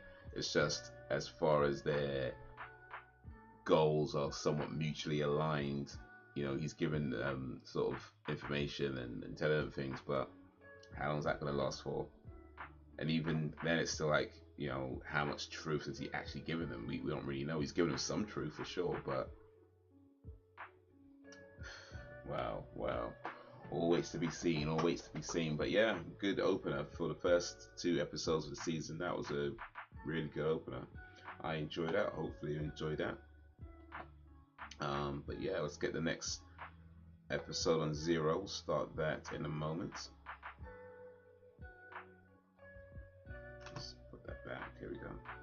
This next episode used to be one of my favorites and has a very famous actor in it. Ooh, something to look out for then. Okay, this is called D.P.O. We'll start it in a moment or two. But yeah, if you get it ready on Zero for now, we'll let you know when to press play. D.P.O. Deep penetration. Deeply penetrating orifices.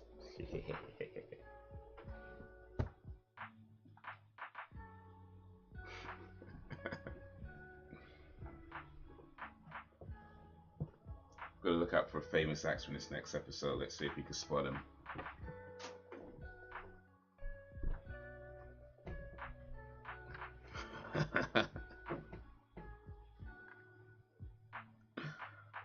Not a perv. I'm just oh,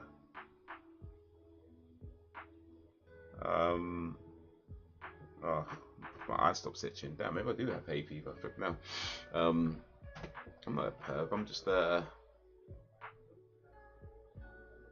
I don't know. I'm not sure how to describe it. I'm not sure how to describe it. I guess perv is the closest word for now. I have to think of a better word for it though. I have to think of a better word.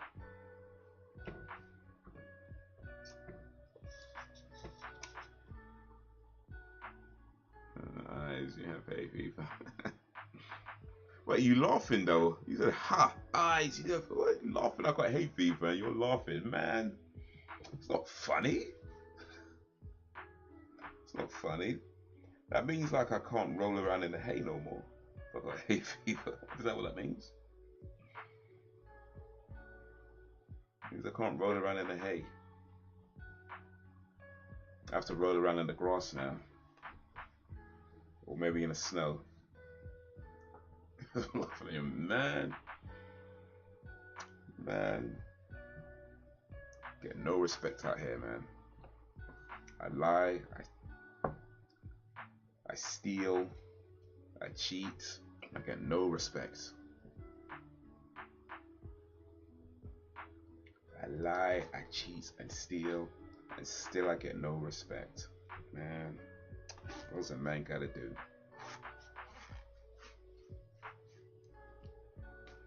Oof. Laughing at my misery. Alright, it's okay. It's okay.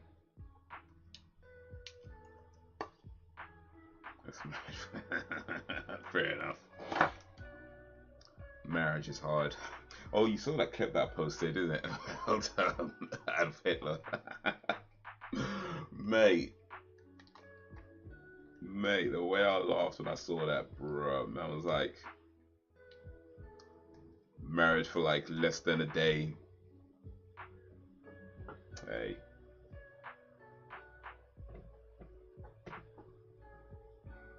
Haze Dangerfield, you know, alright. Actually, I don't mind that. That's pretty cool. That's pretty cool. Rodney Dangerfield was dirty old man personified. Like, his comedy was gold, and he just nailed it. Like from his facial expressions to his voice, you know, he nails that style of comedy. Like, dirty old man.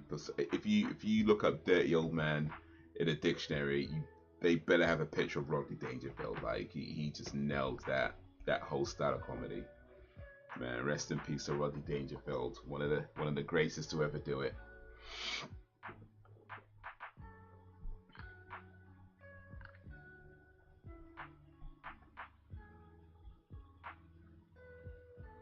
Man, I went on a blind date, way on the corner. 3 hours go by. Let's go. No, 3 hours. Wow, I messed up the joke already. I went on this blind date. 3 hours go by, and that's not the joke. Yeah, I went on this blind date. 3 hours go by and I see this girl. I said, "Are you Louise?" She said, "Are you Rodney?" I said, "Yeah." She said, "I'm not Louise."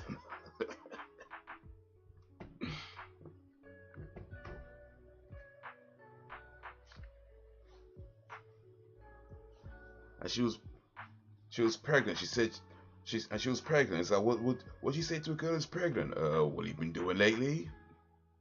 She said she can't fight with her boyfriend. I said, well, you tell your boyfriend next time you fight, he should knock you down.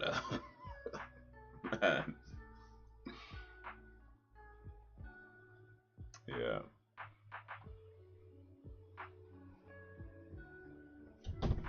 He also seen an episode of The Simpsons where he played, I think he played Homer's brother or something like that. That Homer's long lost brother. And he's like, I'm so lazy, I took lessons on the player piano.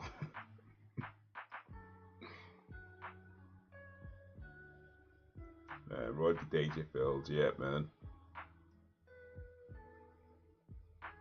Funny dude. Oof.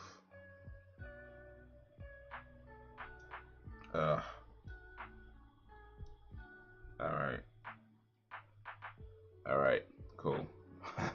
Eyes are better now. Oof. Alright then, hopefully you guys are ready on 0. because we're gonna go 3, 2, 1, play, and then 3, 2, 1, play. Episode D.P.O.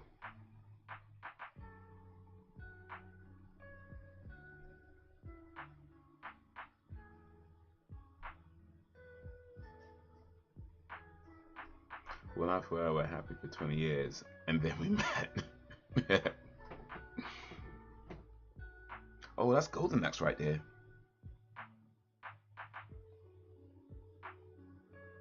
Oh, I know that music. I know that music. That was Sonic. The game they're playing is not Sonic, but the music was Sonic. I don't know if you guys spotted that. So he's playing Virtua Fighter, but the music in the background was actually Sonic.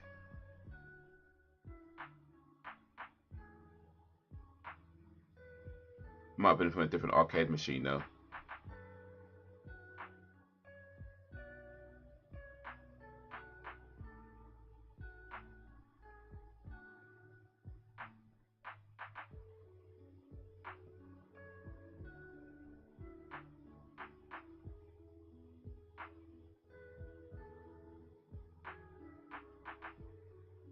Hey, Jack Black. Is that the famous actor?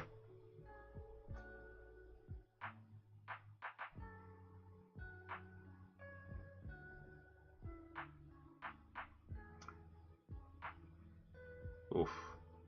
The other guy though, the one getting beaten up right now, I see him in a few other things.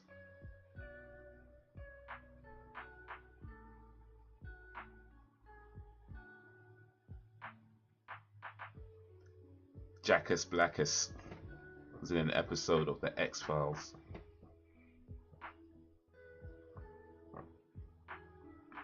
He was in Friends, yeah. He played Phoebe's brother. I've seen a few movies he's in as well. He's also in Avatar, the first Avatar. I've seen him in a few other movies as well. I forget his name right now, but yeah, I've seen him in a bunch of stuff. Like he's in a movie with Vin Diesel. Back before Vin Diesel made it big. It's like a movie about sales. Vin Diesel even had hair in that movie as well. Or did he have hair in that movie? No, I don't think he did. Maybe it actually might have been bald still, but yeah. Before he was famous. Jack Black rocks. Well, literally, he was a rock musician, so yeah.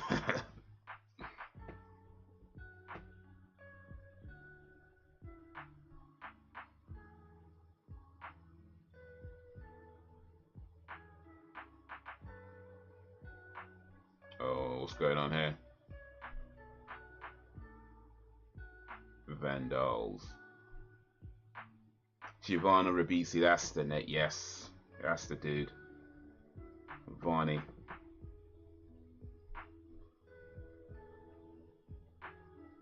So he's actually in Friends twice. Once where he played Phoebe's brother. But before he played Phoebe's brother, he was actually in an episode of Friends where he drops a condom in Phoebe's buskin case.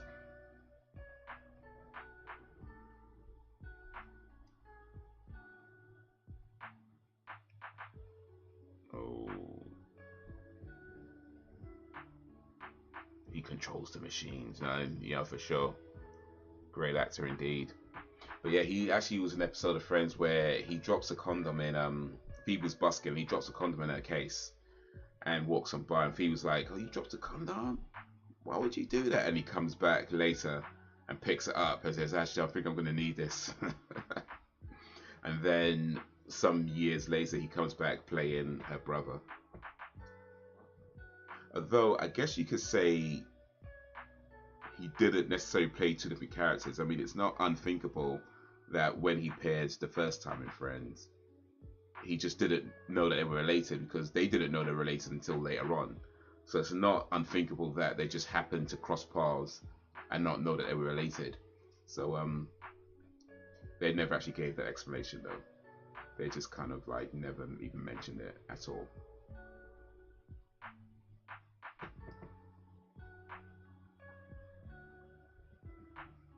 Yeah, right, yeah, wanted it back.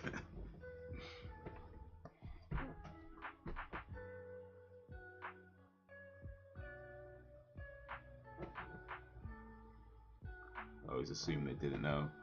Yeah, I mean, I guess that's the way to explain it, really. They just happened to cross paths, but they just didn't know that they're related because Phoebe doesn't find out she even has a brother till much later on.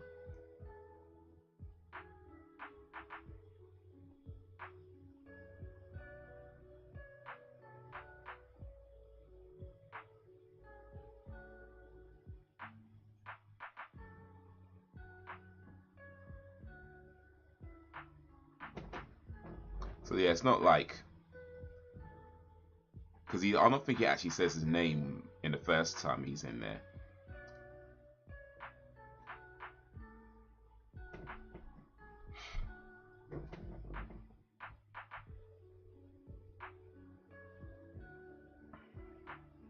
Which is funny because kind of by introduction. Oh right, yes, yeah. And later the whole thing, yeah, because he has to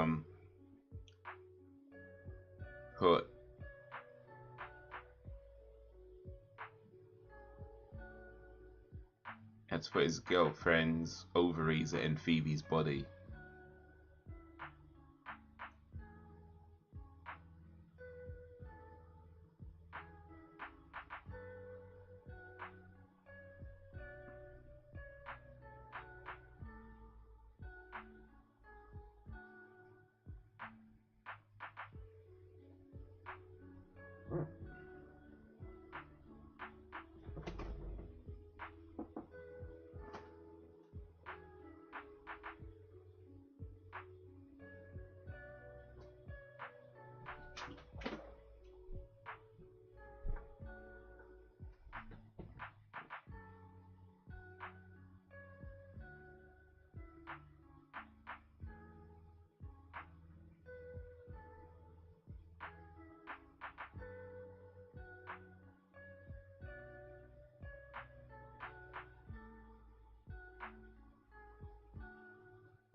Guest starring Giovanna Ribisi. There we go.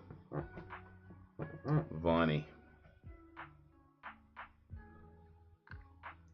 Yeah, so it turned out he might not have needed the condom after all.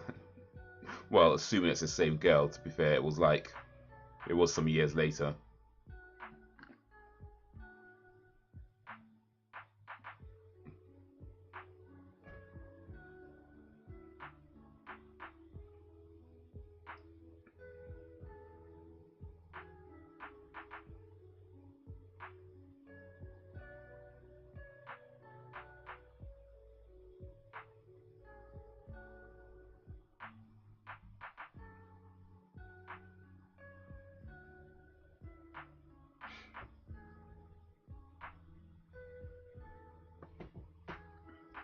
Yeah, Mo's kind of an arsehole though, just letting just take all the heat from that guy.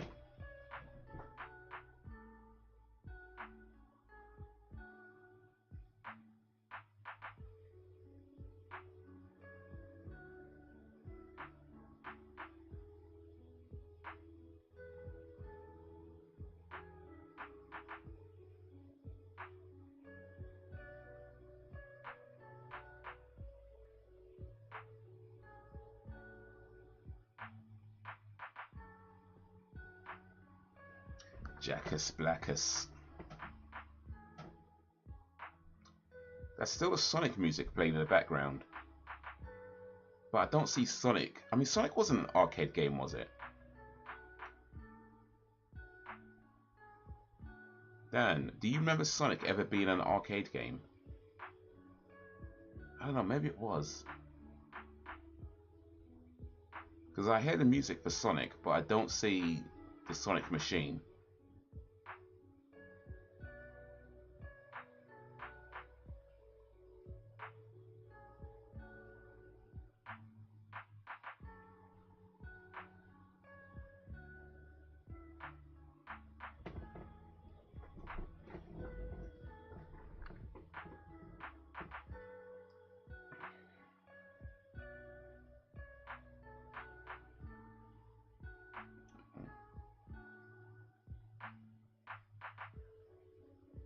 Oh, Jackie Blackie trying to lie to Scully.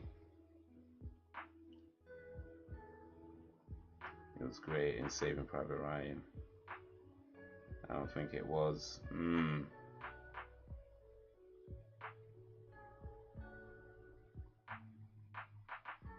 Oh, I mean, Vonnie Rabisi was there. Yeah.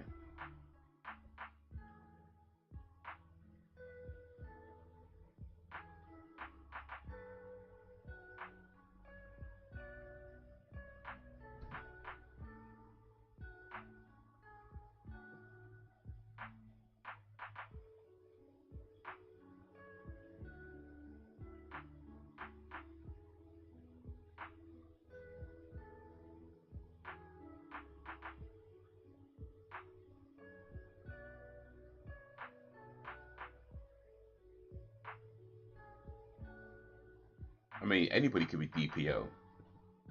Just saying.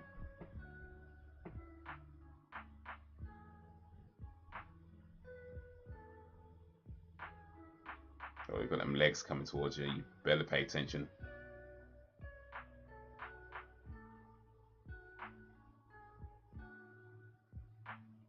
That's not Scully's legs, are they?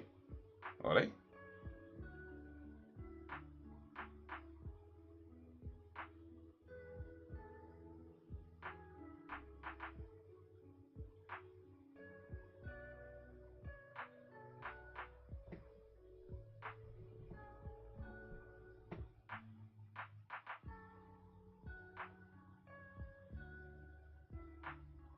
You can't be turning down jelly donuts.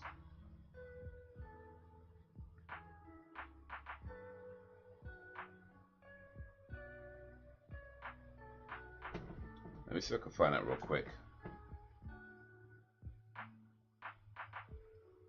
Was Sonic an arcade game?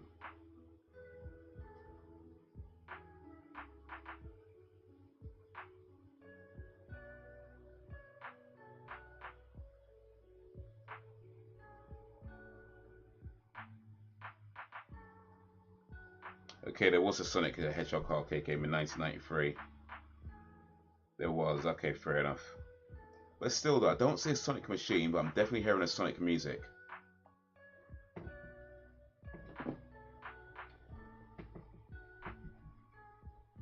I wouldn't say no for free. Oh, for real, for real.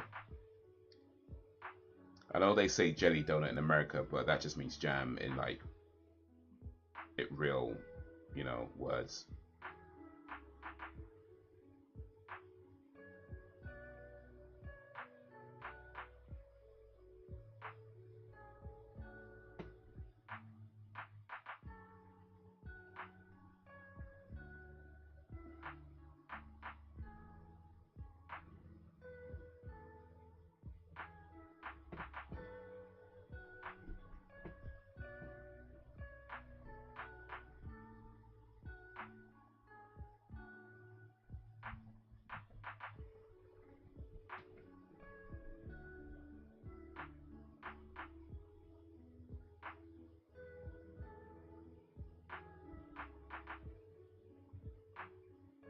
Ooh.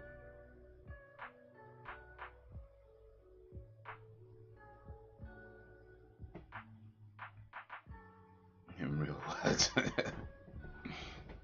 Yeah, I mean, Americans don't quite speak English, you know. It's like English adjacent, you know what I mean? It's like you could understand it for the most part, but every now and then you have to remember that they don't really use they don't describe things properly. Like when they say jelly, they mean jam, right? Which don't make no sense because jelly, of course, is, you know, jelly, and jam is jam. But in America, they say jelly and they mean jam. It's like, and when they want to say jelly, they say jello.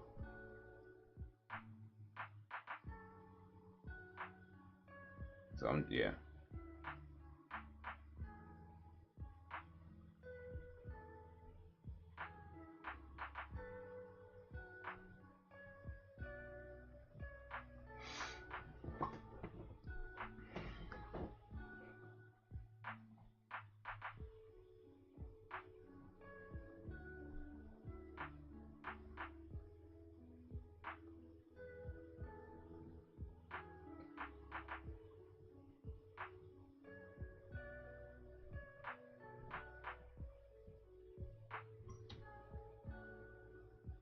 America's so special, indeed. America.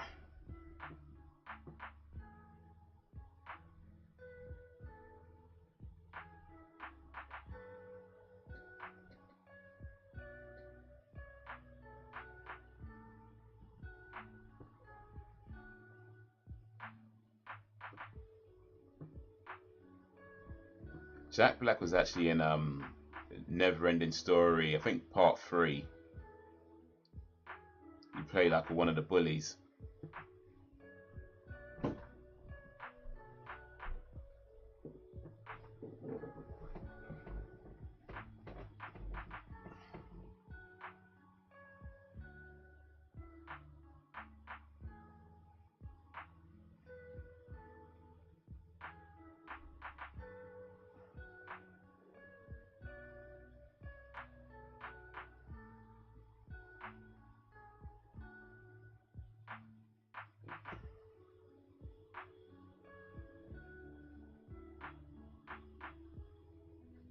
Braxton House.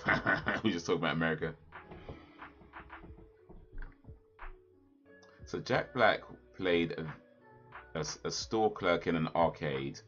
He went from doing that to playing Bowser in a video game movie.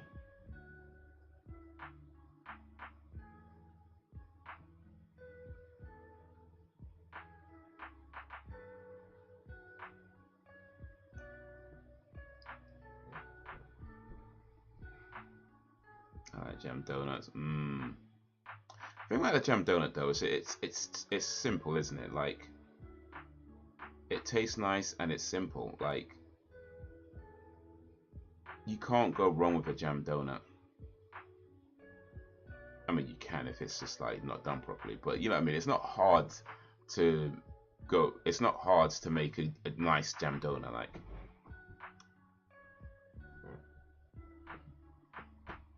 Like you'd have to be trying to make a bad jam donut. You know what I mean? Like if you can make a decent jam donut and not have a lot of skill in donut making. So it's like, you know, wherever you go, whether you go to Greg's, wherever you go to actually, no, I was about to say Sainsbury's, but Sainsbury's donuts are actually terrible. Never mind, never mind. I found to just disprove my own argument. But most places you can go to and you're pretty much fine getting a jam donut. It's not always going to be amazing, but it's going to be good, you know. Apart from Sainsbury's, Sainsbury's actually are terrible. They're jammed. I don't know what they're doing there, but theirs actually awful.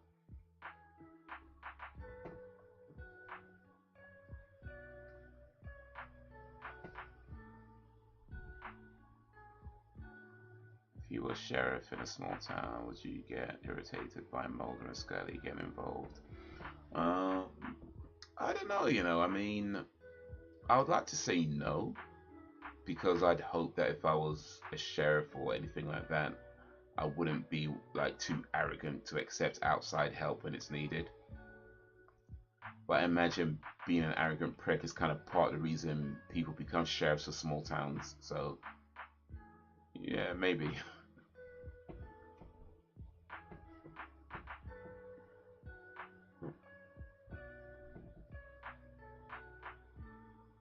Depends if I know their history or not.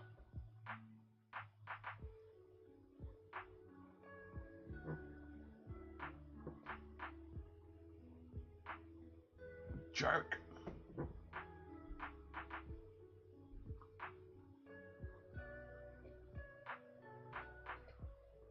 So if you know their history, are you taking help? Or if you don't know that, and if you don't know the history, are you not taking help? Like,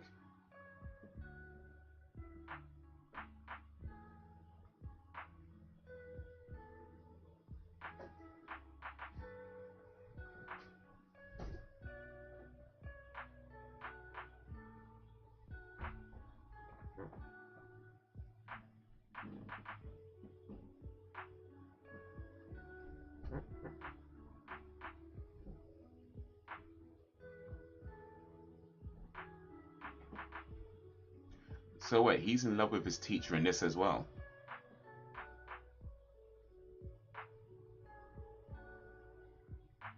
Remember in Friends, he getting up marrying his teacher.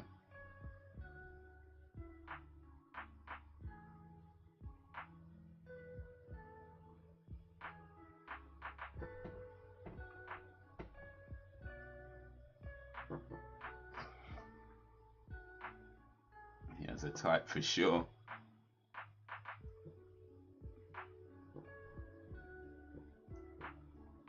Older authority figures.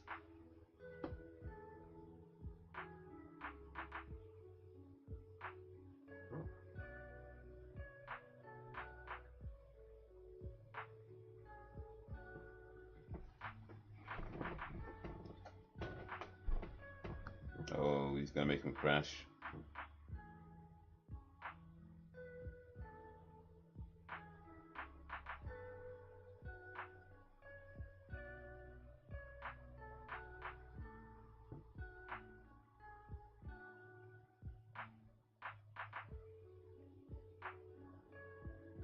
Yeah, he's kind of a psycho though.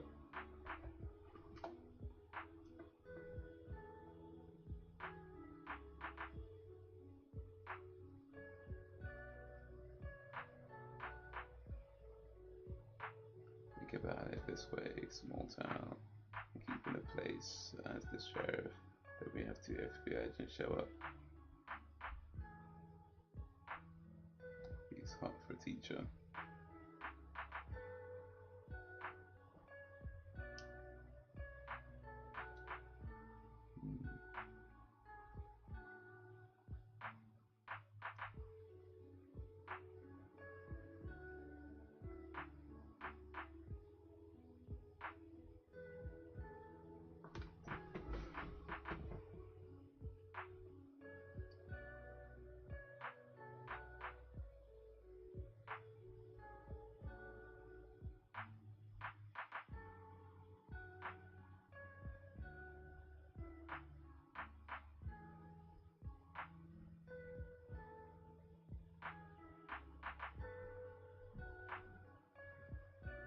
It's never a great thing when the FBI show up and takes over.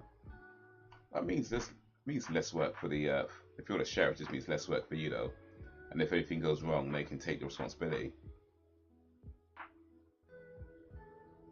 I don't know.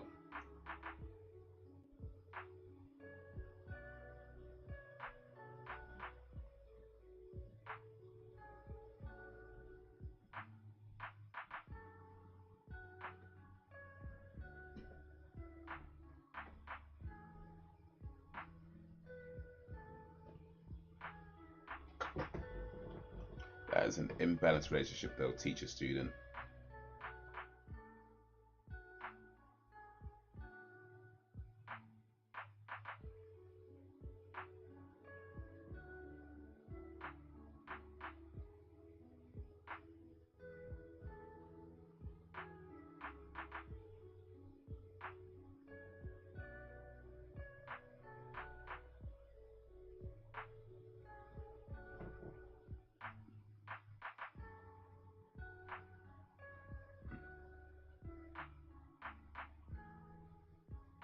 Oh, what did he do? I thought he only controls electronics.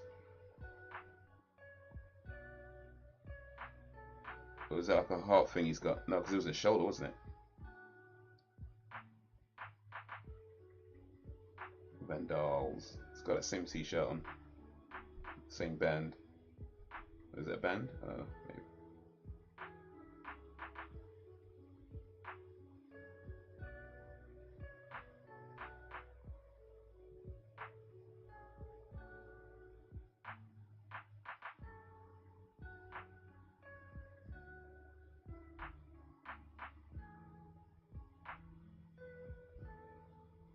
Oh, things go to hell, it's your town.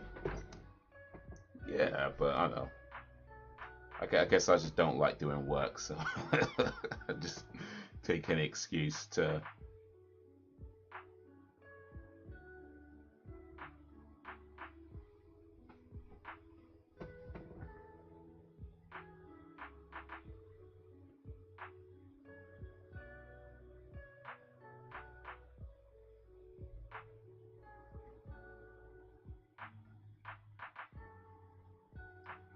Alright, so if you had this kid's power where you could control like electricity and electric items, electric objects, what would you do with it? I trust the FBI as far as I can throw him. Okay. Wow.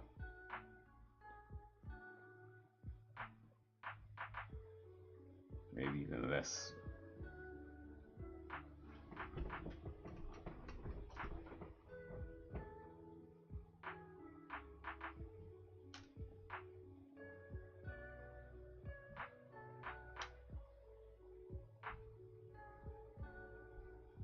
Yeah.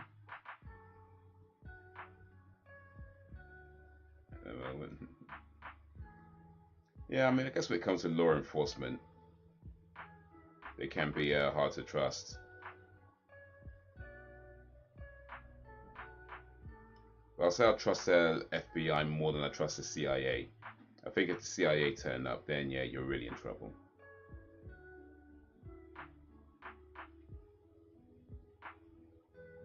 No more having to attend the FBI. You could do a lot of cool stuff with it, right?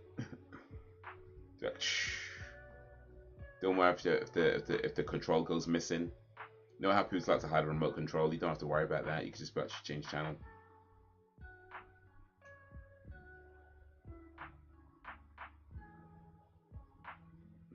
Exactly.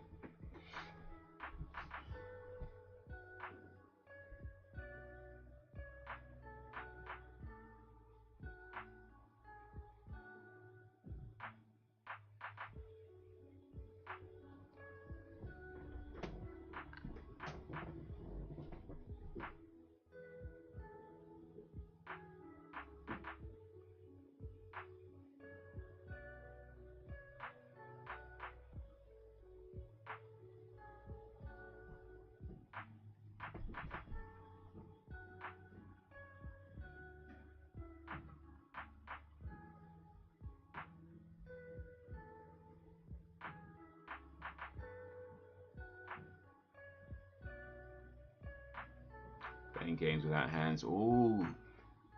You have to worry about the controllers and mess up your fingers and all that kind of like cramp. It's like it's just all done. That'd be awesome. This guy's wasting stuff like killing random people just to get some girl. And the girl don't like him anyway.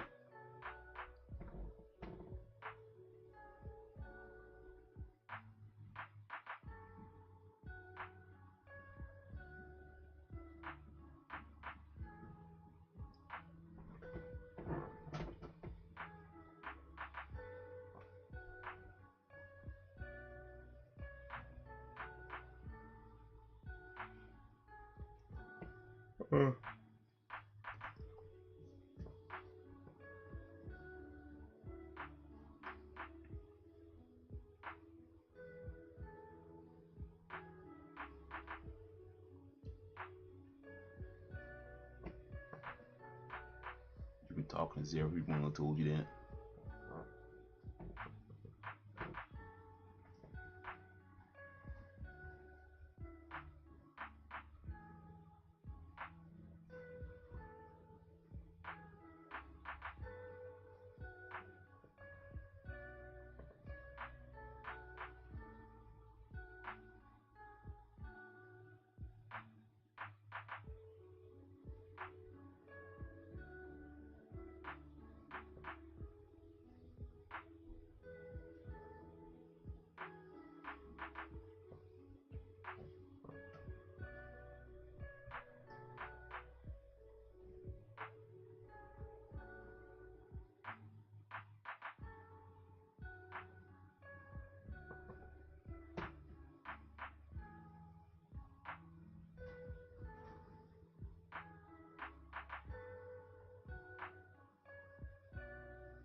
Not gonna lie, this teacher's kind of hot though. Is she a teacher? I think she's a teacher. Yeah, she's a teacher.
control electrolytes that to that level though. He could just kill Mulder and Scully when he feels like it.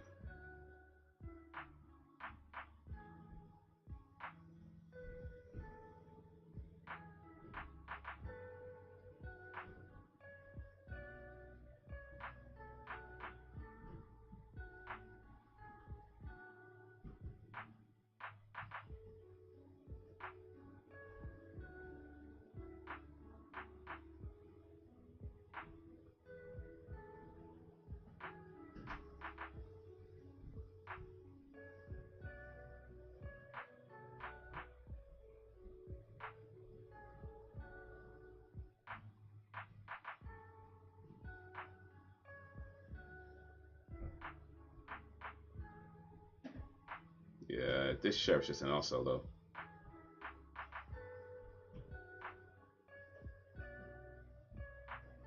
No, if somebody dies, it's your fault, bro.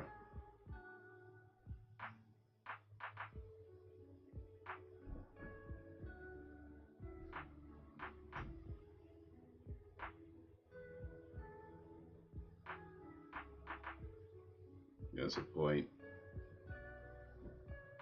What, the sheriff?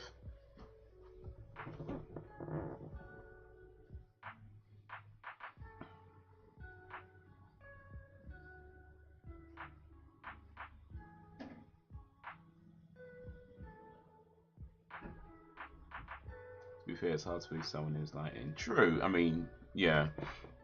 But you could be less of an arsehole about it, you know what I mean?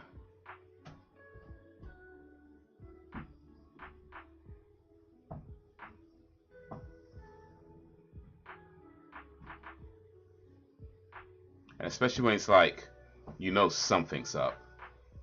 And it's not all quite adding up.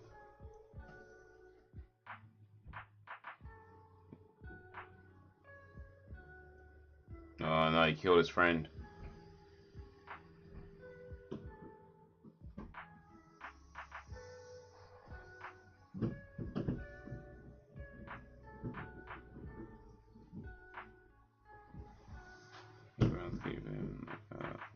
As much as I don't like him. True.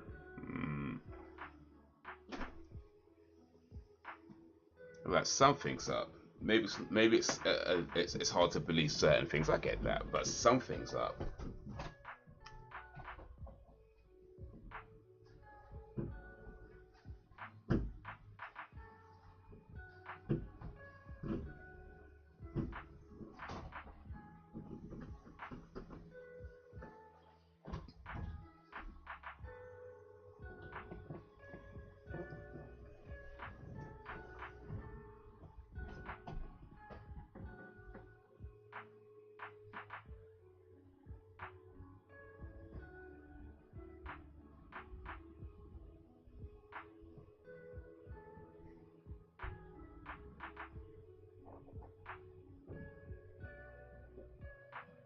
Kid better call Saul. Oh, for real, for real.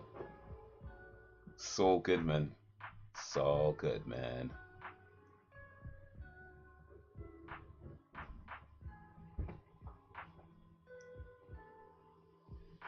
You don't need a criminal lawyer. You need a criminal lawyer.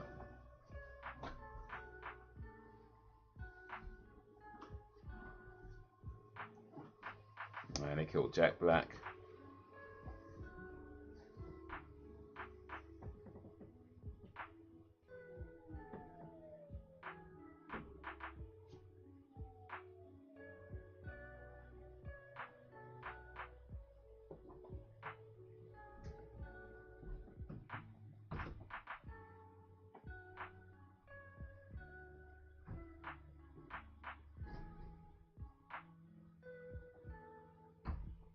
Red Room. Jack Black, he didn't do nothing exactly, man. I mean, to be fair, he kind of was accomplice, though. There was that. He did kind of lie to the feds about the first kid, or there was the Jack Hammond killing.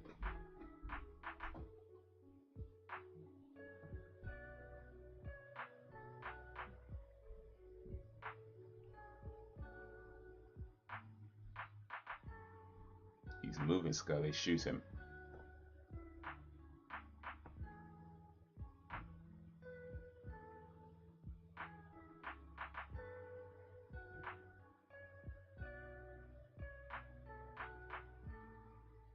We got much of a choice.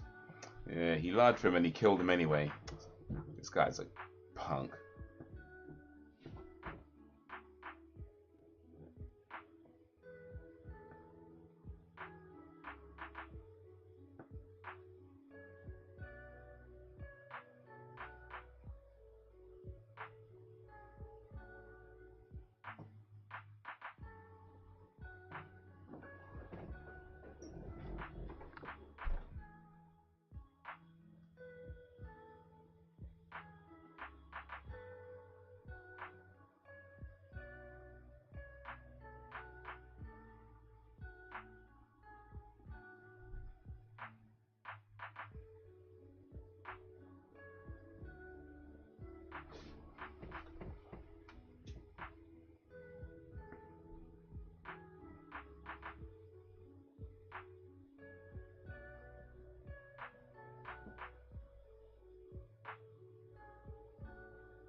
Yeah, Giovanni Ribisi plays his characters so well.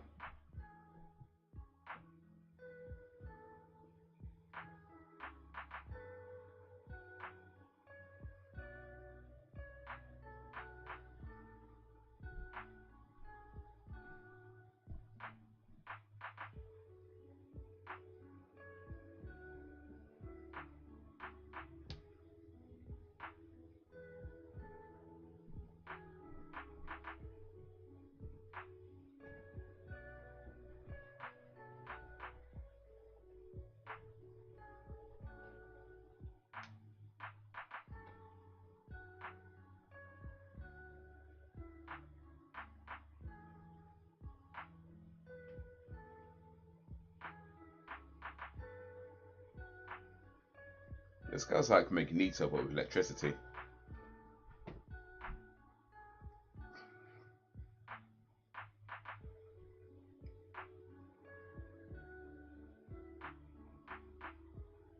The cop. This cop knows something. This cop knows something.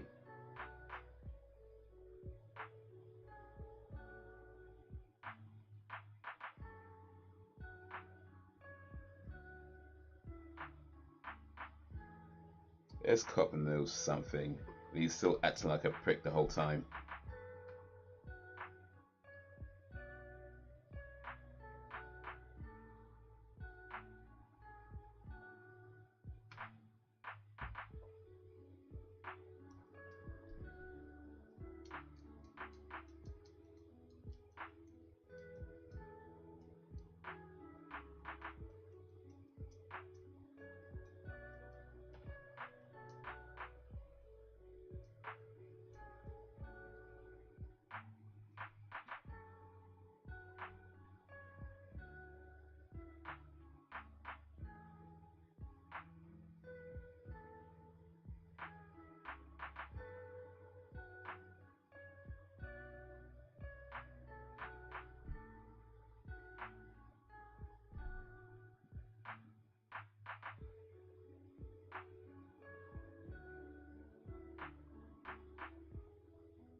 Oh, you believe it now, huh?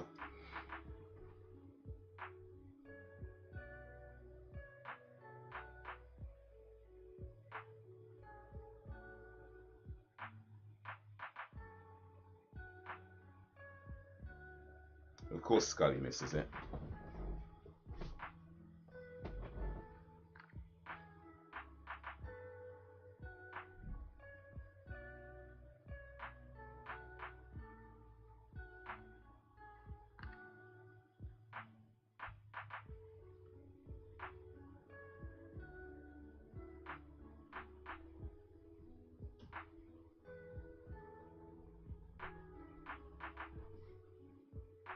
You can tell how pissed that kid is by how far he opens his mouth.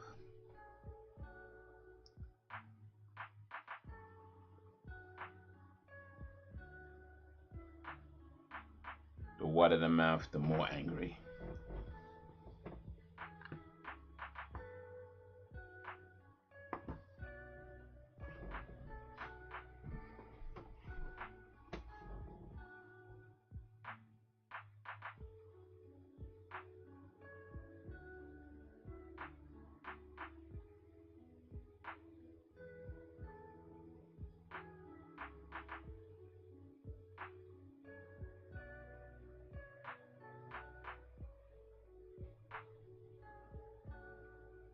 Yeah, this guy is not healthy, that's for sure.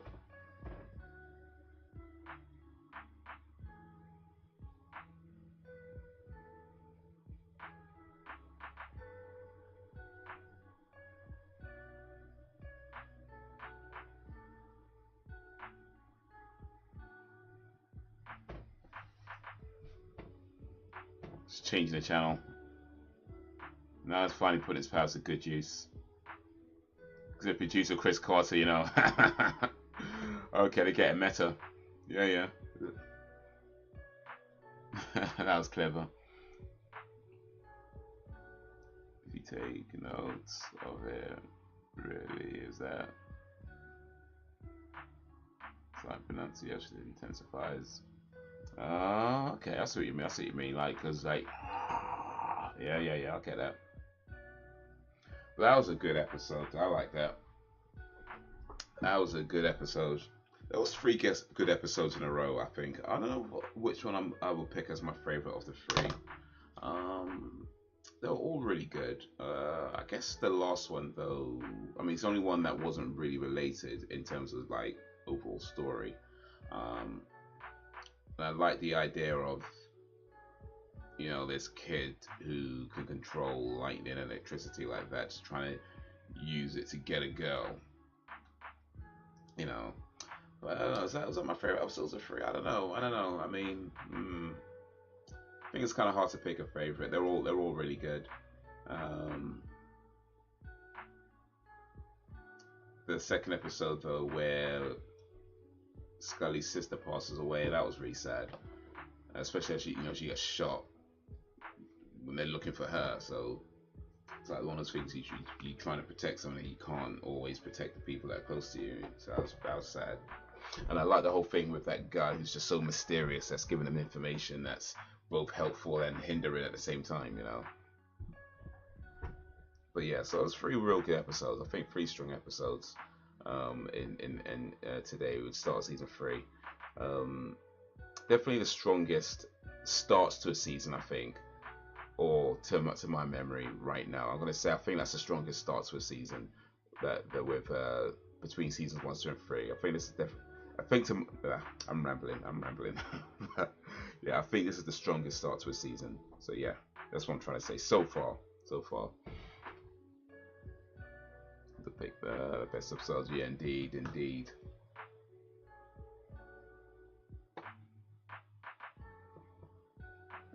But yeah, that was, man, that was all good.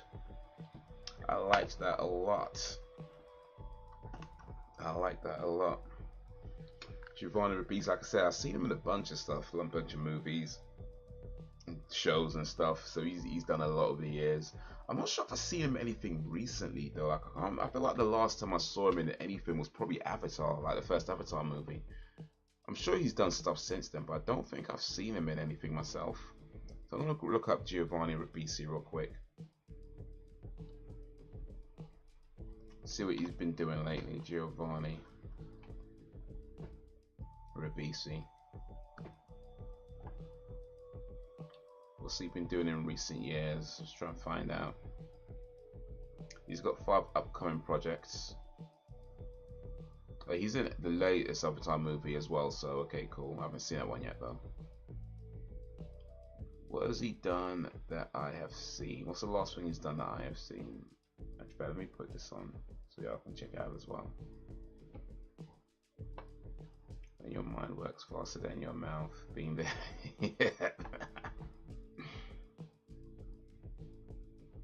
Yep.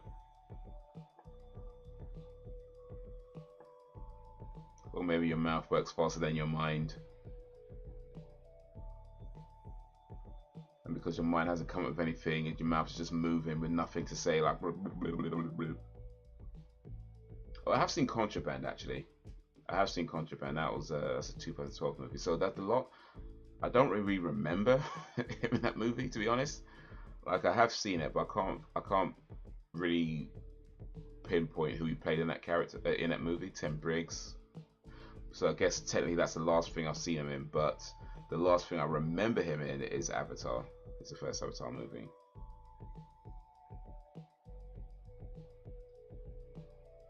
But yeah, he's definitely been keeping busy since then. I just haven't seen much of his work. TV work.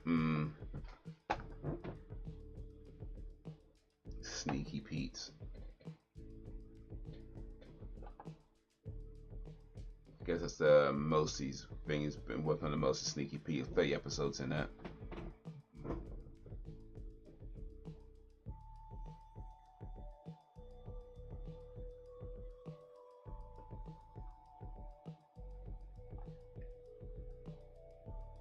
But yeah, he'd be keeping busy. That's good to see. That's good to see.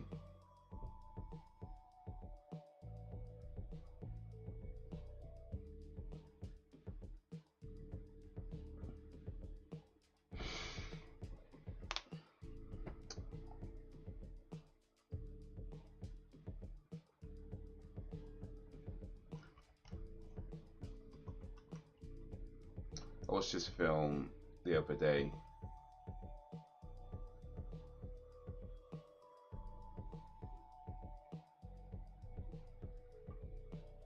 It's worth checking out, but yeah.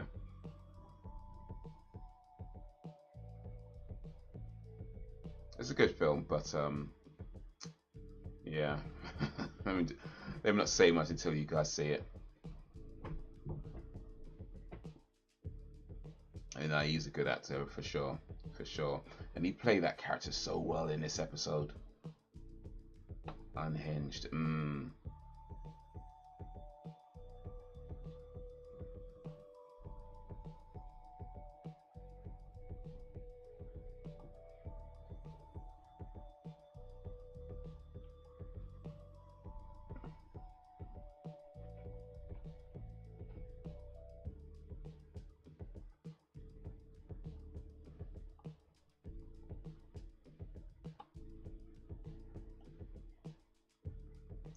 Yeah, I'm pretty sure Dan's seen this movie, Boiler Room.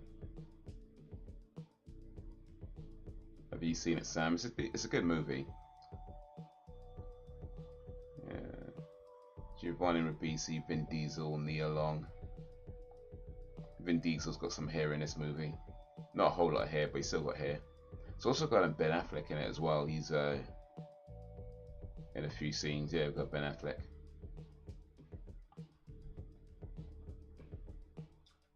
What is the movie? I can't say. I'm not sure. Oh, the other movie that was called They Cloned Tyrone. Let me go back to that real quick so y'all can see it. It's on Netflix.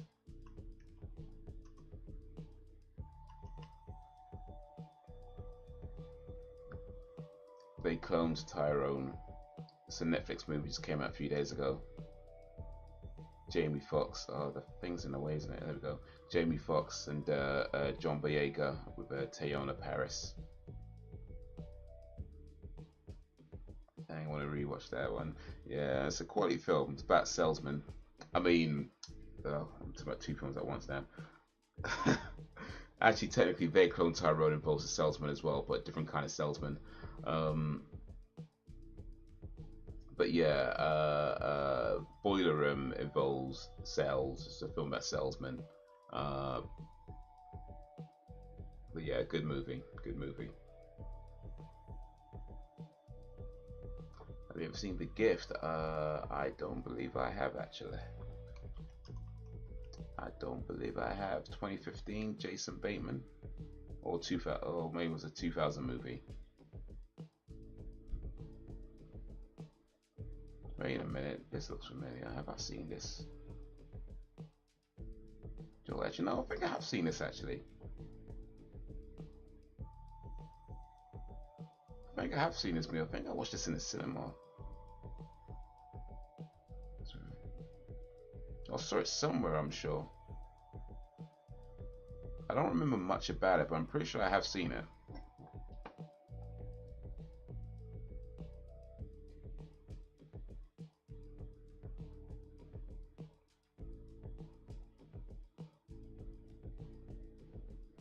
It's a good film. It's about a salesman. Yep. Yeah, probably. I think the irony is if you say a film's about a salesman, you're not selling it very well. I think that's the kind of thing. But yeah, no, it is a good movie that involves salespeople. As boring as that sounds, it's actually a good movie. Gift the 2001. Okay, that one I probably haven't seen, but we'll see. It's 2015 one. I'm pretty sure I have watched it. I think I remember I watched it in the cinema, but yeah, I don't remember a whole lot about the movie. I guess it wasn't leaving a big impression on me, but I feel like I watched that movie. But let's see, The Gift from 2000. Kate Blanchett and Katie Holmes. Okay. Okay, Giovanni Ribisi in it as well. Oh, Keanu Reeves. Okay, that's cool. But yeah, no, I don't think I've seen this one.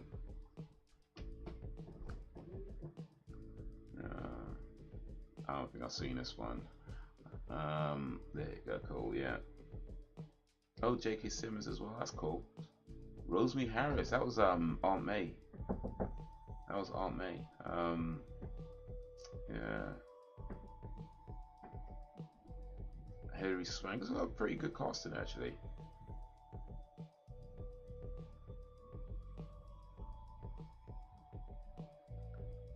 Yeah, exactly.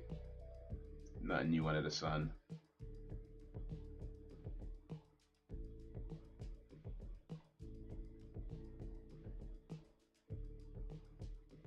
Yeah, it's got a pretty quality cast.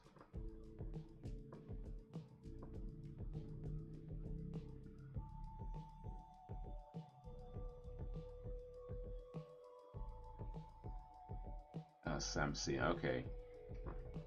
So I'm the odd one out then. Alright then. Alright. Alright. Alright. Let's see here.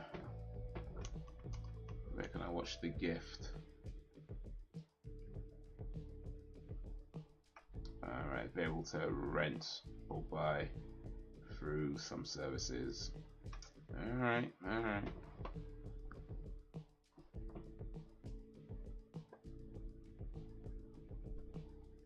Alright.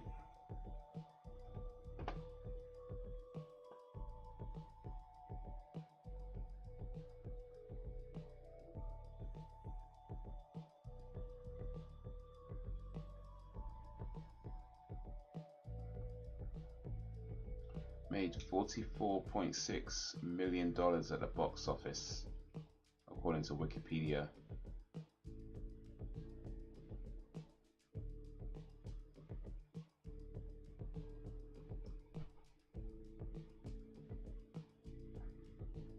Speaking of movies about salesmen though, this is probably one of the greatest films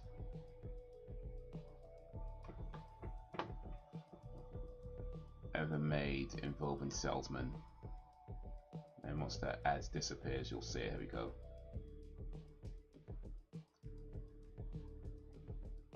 Dan, I already know you've seen this. I don't need to ask. I don't need to ask. But yeah, this film is superb. And you want to talk about stellar cast as well. We got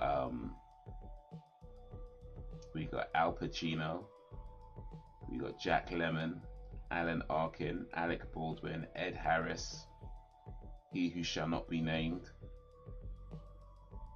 But yeah, this is an excellent film. And most of it, vast majority of this film is in one room, and it's very dialogue heavy. And again, I know it doesn't sound like I'm selling it well. It's very dialogue heavy. It's about salesmen. That sounds like a terrible way to promote a movie. I get that. But when I tell you this film is superb. Yeah. Yes. Yes. In fact, that whole scene with Alec Baldwin when he gives the ABC speech, bruh, that is historical.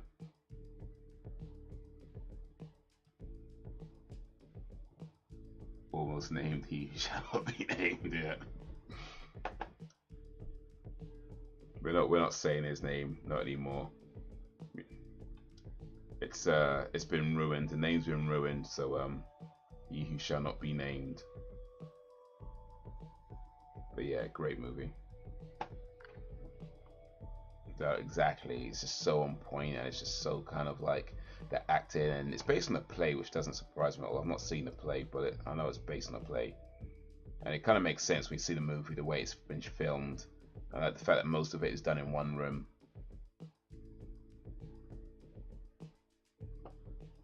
American Psycho, you know, I haven't seen that one, you know. That's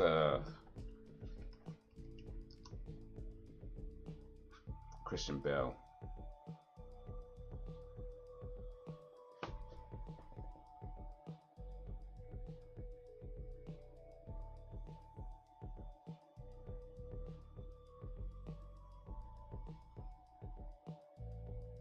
Apparently in the book that this is based on, the character wears a Rolex, but then when they were making the movie, Rolex didn't want to be associated with the film, so they had to take that bit out and change it to like, I think, like a generic watch brand or something.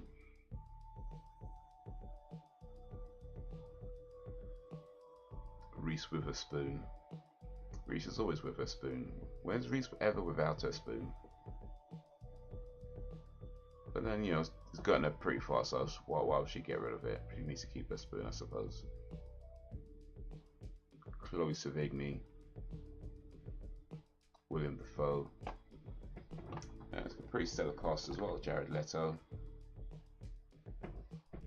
Hey, Reggie Caffey. Oof. Rest in peace, Reggie Caffey. I don't know if you know this guy, but his voice, bruh, like this man's voice is deep. And people talk about Barry about having a deep voice. This man had a deep voice, like bruh.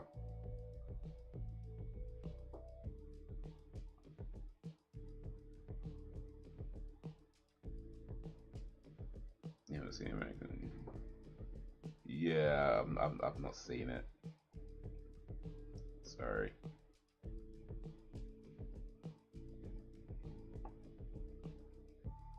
Yeah, let's keep going. One's garbage, but the original is amazing.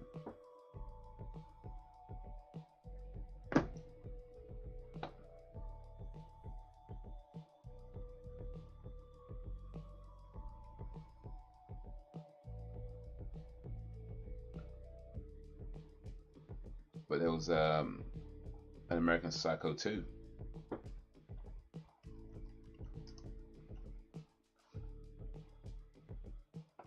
Oh, I guess there was with Mila Kunis and William Shatner.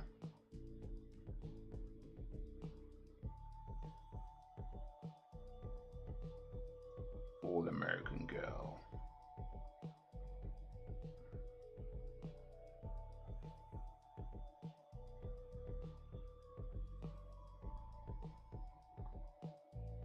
You gotta see American Psycho. Dafoe is special in that one. Wait, special good or special bad? It's hard to believe William Dafoe is ever special bad. William Dafoe is one of the greatest actors to ever do it. Like, he was amazing in Spider-Man, and when they brought him back for Spider-Man No Way Home, dude just killed that role, man. Like William Dafoe, like I wouldn't say like every role I see him in is an amazing, because to be fair, I think some of his roles are, you know, they're kind of, you know, they're not always like the main part of the movie. Then that kind of thing. He's not always the star. Sometimes it's kind of smaller roles and da. But certainly when he's given enough of a plate to feed on, like That guy just kills it, man. Like every time. Lindy Booth. She was in Wrong Turn. Yeah, that's Francine. Wrong Turn.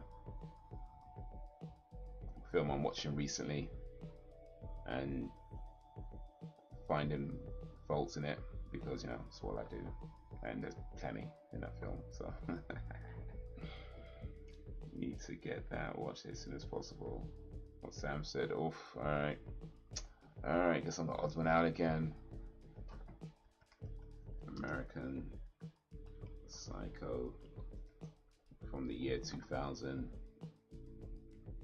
It is on Amazon Prime. Oh, it's on this Lionsgate Plus. I might subscribe to Lionsgate Plus. Hold on a second. No, I'm not. No, I'm not. Okay. What the hell? I said I'm not subscribed. I was like, I'm not subscribed to this. Am I? I hope not. Oh, wait. Did I subscribe to something? I forget to cancel it. Nah, I didn't. Hold on a sec, guys. One sec. Did I subscribe to something? Hopefully I did not. Hopefully I did not. So let me just check real quick. Did I subscribe and just forget to cancel something? No, I don't think I did. I'm pretty sure I didn't. Nah, I didn't.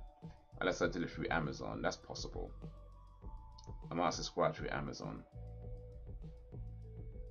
Let me check my subscriptions on Amazon.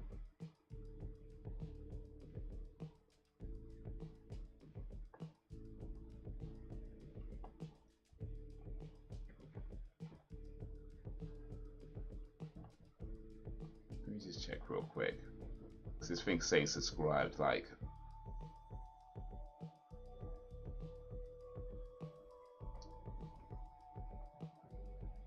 Okay, nah, I don't have Lionsgate Plus. Okay, this thing's tripping. Yeah, no, I did have it, but yeah, I did cancel it. So no, I don't have it. It's tripping. All right, cool. We good. We good. We good. We good. All right, we can put this back on there.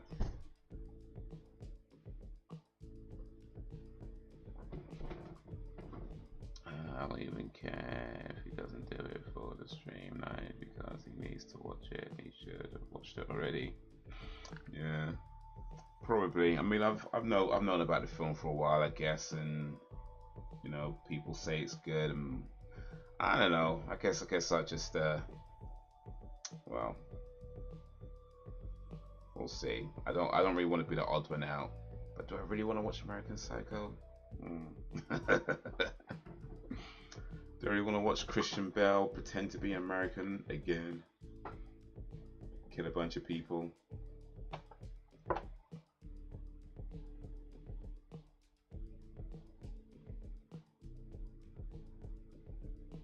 Oof. Maybe I can try and get to it eventually. We'll see. We'll see. But for now, though, it's about that time I start winding down. It's about that time I start winding down.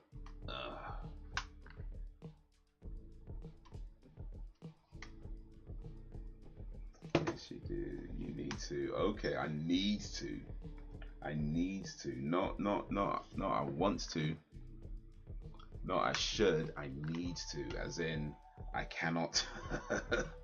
I cannot sustain myself if I do not watch this movie. All right.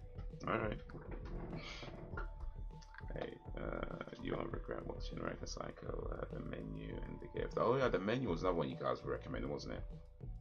Yeah, I'll search that real quick.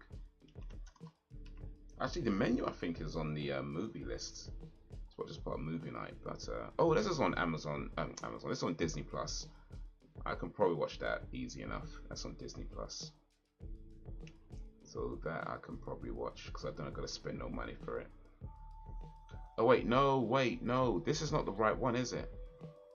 Is it a Menu 2022? Or is it a different menu that you guys were talking about?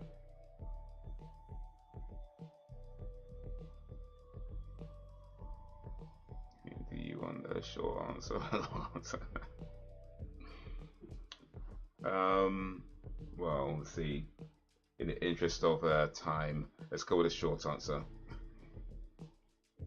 He's listening to me and Dan. You know what? Yeah. Fair enough. Fair enough. Actually, I think to be fair, I don't think you recommended me a bad movie.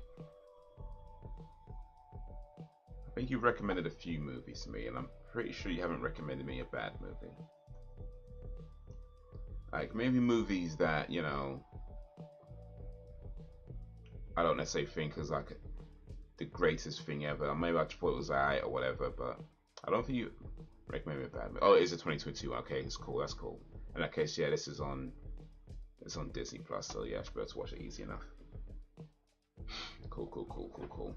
Nicholas Hoult, Ray Fiennes, John Leguizamo, Anya Taylor-Joy. Awesome. Alright, so the next live stream should be on Thursday. Playing some games. See how far we get with Alex Kidd Miracle. I might just use the cheats on this. I might just use the cheats. I'm so close to the end right now, and it's like, man, I might just use the infinite lives cheats. We'll see, but we're close to the end of that. We're somewhere near the end of that game, and it's just gotten so unnecessarily difficult with what it's getting you to do with the precisions and the flipping hell, man.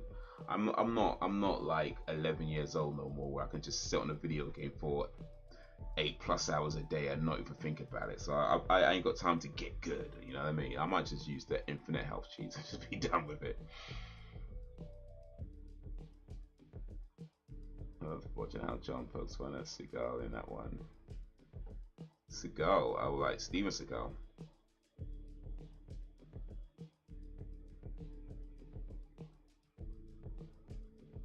Oh, you talk about their actor, their stage names. All right. Anyway, but yeah, next live stream should be Thursday. Playing some games on Thursday. In the meantime, maybe I'll post a video, but I probably won't. Probably won't. But yeah, you guys have been awesome as always. I appreciate you and all that you do. Thank you for keeping me company. Thank you for keeping it lively. The village is strong because. So until whenever, if ever, peace.